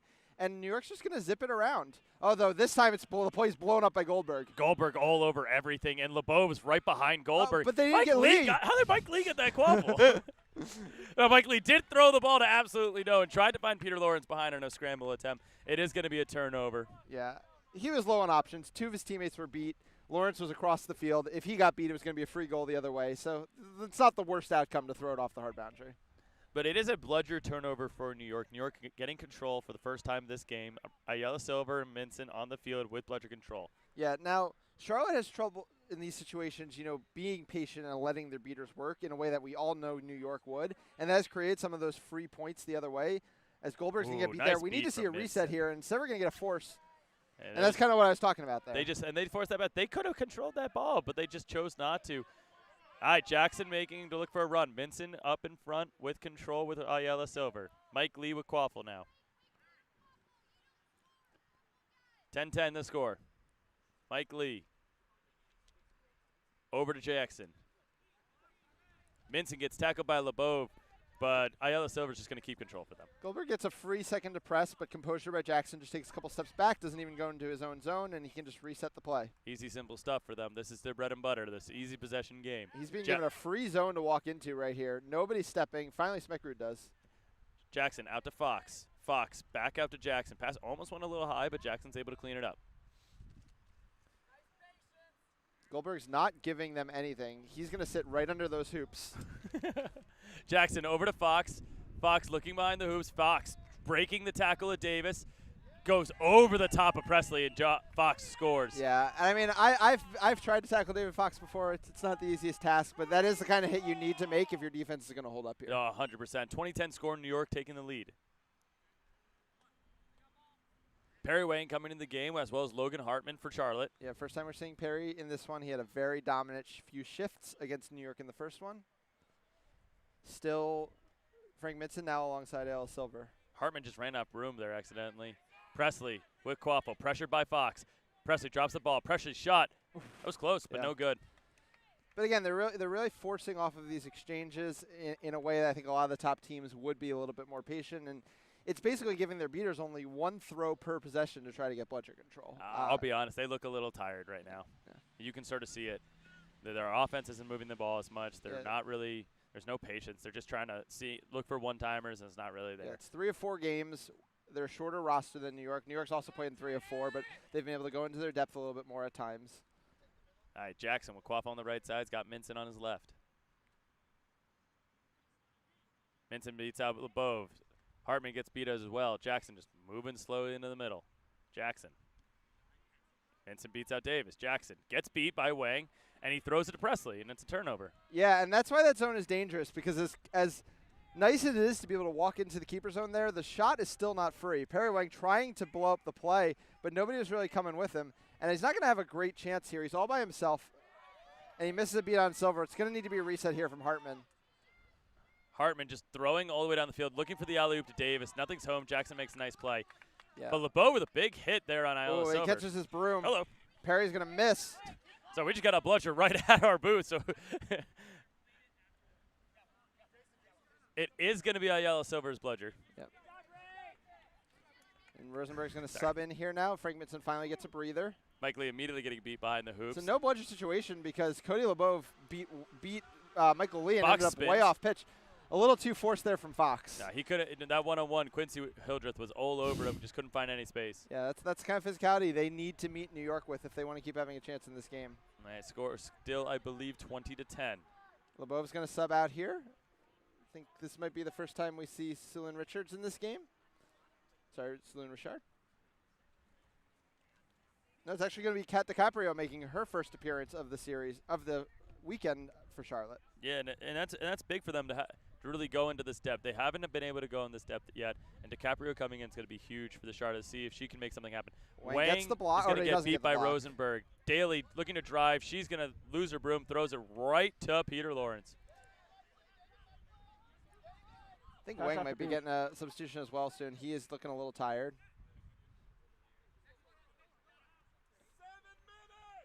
At the 7-minute mark, it's a low-scoring game here so far.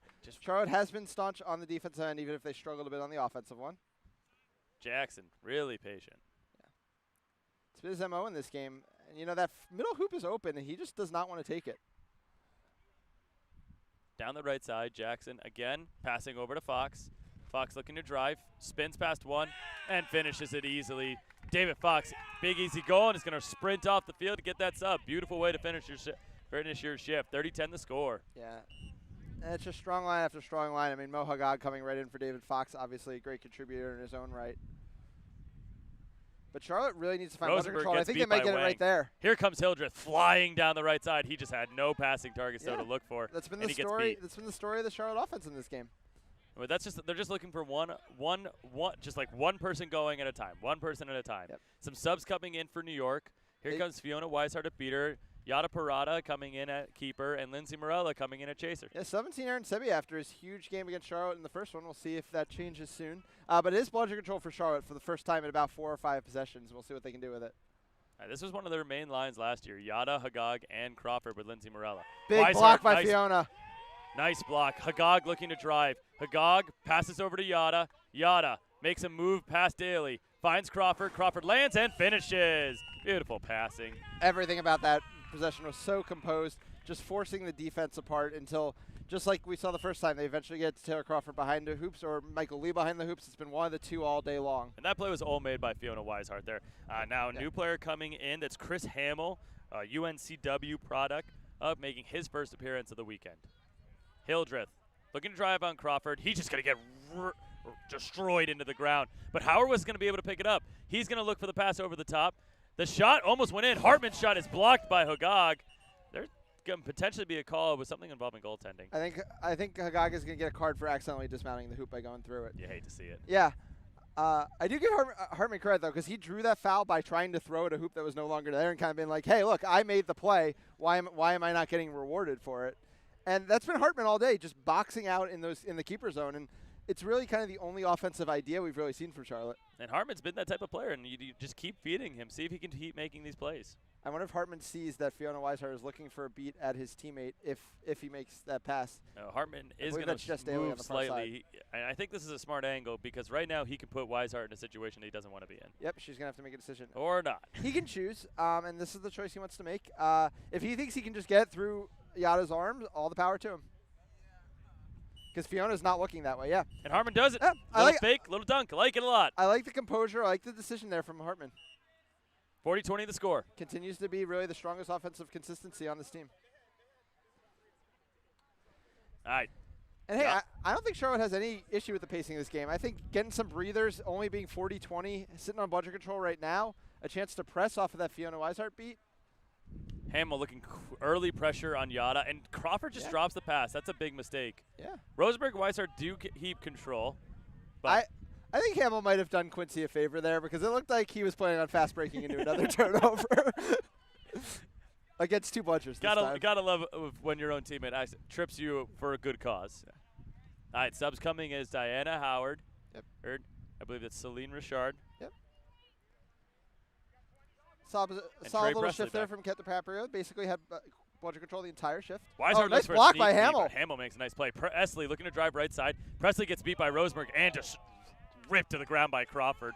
Crawford not happy from dropping that pass earlier. Again, that second pass just wasn't there for Charlotte. Finds Yada. Yada's flaring down the right side. Looks to pass across to Hagag. Can't find him. Hagag does clean up the ball behind the hoops. He's going to get wrapped up. Looks back at the top to Crawford. Crawford does catch it. He's just going to hold up possession. Game slowing down again here. Rosenberg clears out Richard. Quaffle back to Hagag behind the hoops. Howard is now pressuring this. Hagag gets beat, throws the ball looking for Morella, and Howard is all over it. So I don't know if this is just the individual players with a strategic difference, but I like how hard they pressed the pass to the back of the hoops that time. They've been giving it so much space, and that time Hagag got a beater and a Quaffle player and had to make instantaneous decisions and made the wrong one.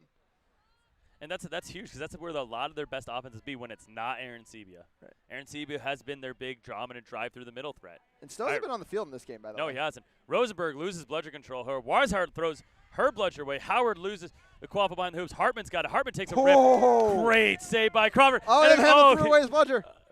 Is it the third one? That was the question. It was the third one. Okay, so Hamill with a nice play. Yeah. Throws the third bludger, but we do have a call on the play. We might be getting a call about third bludger immunity. We'll see the call. It looks like we are finally going to get JC. It looks like Yada is about to sub off for him. Crawford is not looking great, though. No, he does not. 40-20 is the score. We're about 11 minutes into this game. Unsure what the ref call is. I think that's everything Charlotte could ask for, right? A slow-paced game where they can get some breathers. They've gotten some of their depth in. I mean, Hamill's played a pretty long shift now. They're resting a lot of their beaters because they have to make some calculations, right? They need to win that series against Rochester. It is imperative. Number 14, New York, illegal kick. But yeah, as I was saying, it's imperative that they win the series against Rochester, and that involves being fresh enough. They got kicked in the mouth by Rochester in the first game. They did come away with the victory, but I mean, Rochester gave them such a tough challenge. But here we go. I mean, Charlotte's only down 20 points. They're on a beater power play. And with bludger control. Yeah, well, yeah. I mean, you know how I feel about beater power plays. These teams have to convert you them. Have to so we'll see what they have. They are going to run with it. Presley looking to drive. Wishart at the hoop. Presley getting clearance. Oh, it just throws the Quaffle all the way behind, and Lindsay Morella's cleaning up. Yeah. Just an errored pass. Presley just threw it away. Yeah, I mean, that's kind of always my issue. Teams want to run on those situations, but if you settle down, you're eventually going to create mismatches by the fact that you have two beaters and they have one. Fiona Wishart was able to be enough of a force in that play, even though I think she ended up exchanging beats with Sulin Richards or something along those lines. Enough of a force to affect the Quaffle play, and they should have been able to put her out on an island and really take advantage of the fact that she didn't have a partner. Just unfortunate, and just an errored pass, and you hate to see those. Richard putting pressure on Aaron Sebia. Wishart makes the beat on Richard, which is fine for New York because nothing's going to come of it. Aaron Sebia takes the reset. He's going to go right to the edge of the keeper line. He knows he can't go in. Hagag also on that. Wishart beating out Hartman. Yeah, really the biggest difference between these two teams is on display on a play like this where New York is just composed and waiting out this penalty, and they killed it. They did a great job killing it. Richard looking for pressure on Aaron Sebia. They know they can't reset. Over to Hagag, and they're going to be able to kill it. Hagag right back over to Aaron Sebia. Wishart blocked by looking Hamill. for the beat. Oh, and Sebia was beat by Sulin Richard. What a great beat there. And Aaron Sebia during that whole action went for looking for the drive, took a shot, and missed it. Yeah. That's the first time we've really seen New York going for like a headstrong drive right down the middle. It was there. He just missed the shot. Yeah. Especially off of a kind of all over that play. Well, we saw a lot of John Jackson, who was very regimented in his approach in this game. I mean, he was being given shot options from about 10 yards out and wasn't taking them, just waiting for his passing options to open up. So obviously a bit of a different look from JC. It really worked for him in the first game, but again, that was largely in the fast break. If Charlotte can keep bludger control, and shout out to Hamill, who's making his first appearance of the series, and I think he's had a great shift out there. Oh, he absolutely has. He's been dominant. Beater in this field so far. And that's who she's been for a long time, just hasn't been with the programs where she could really express that opportunity.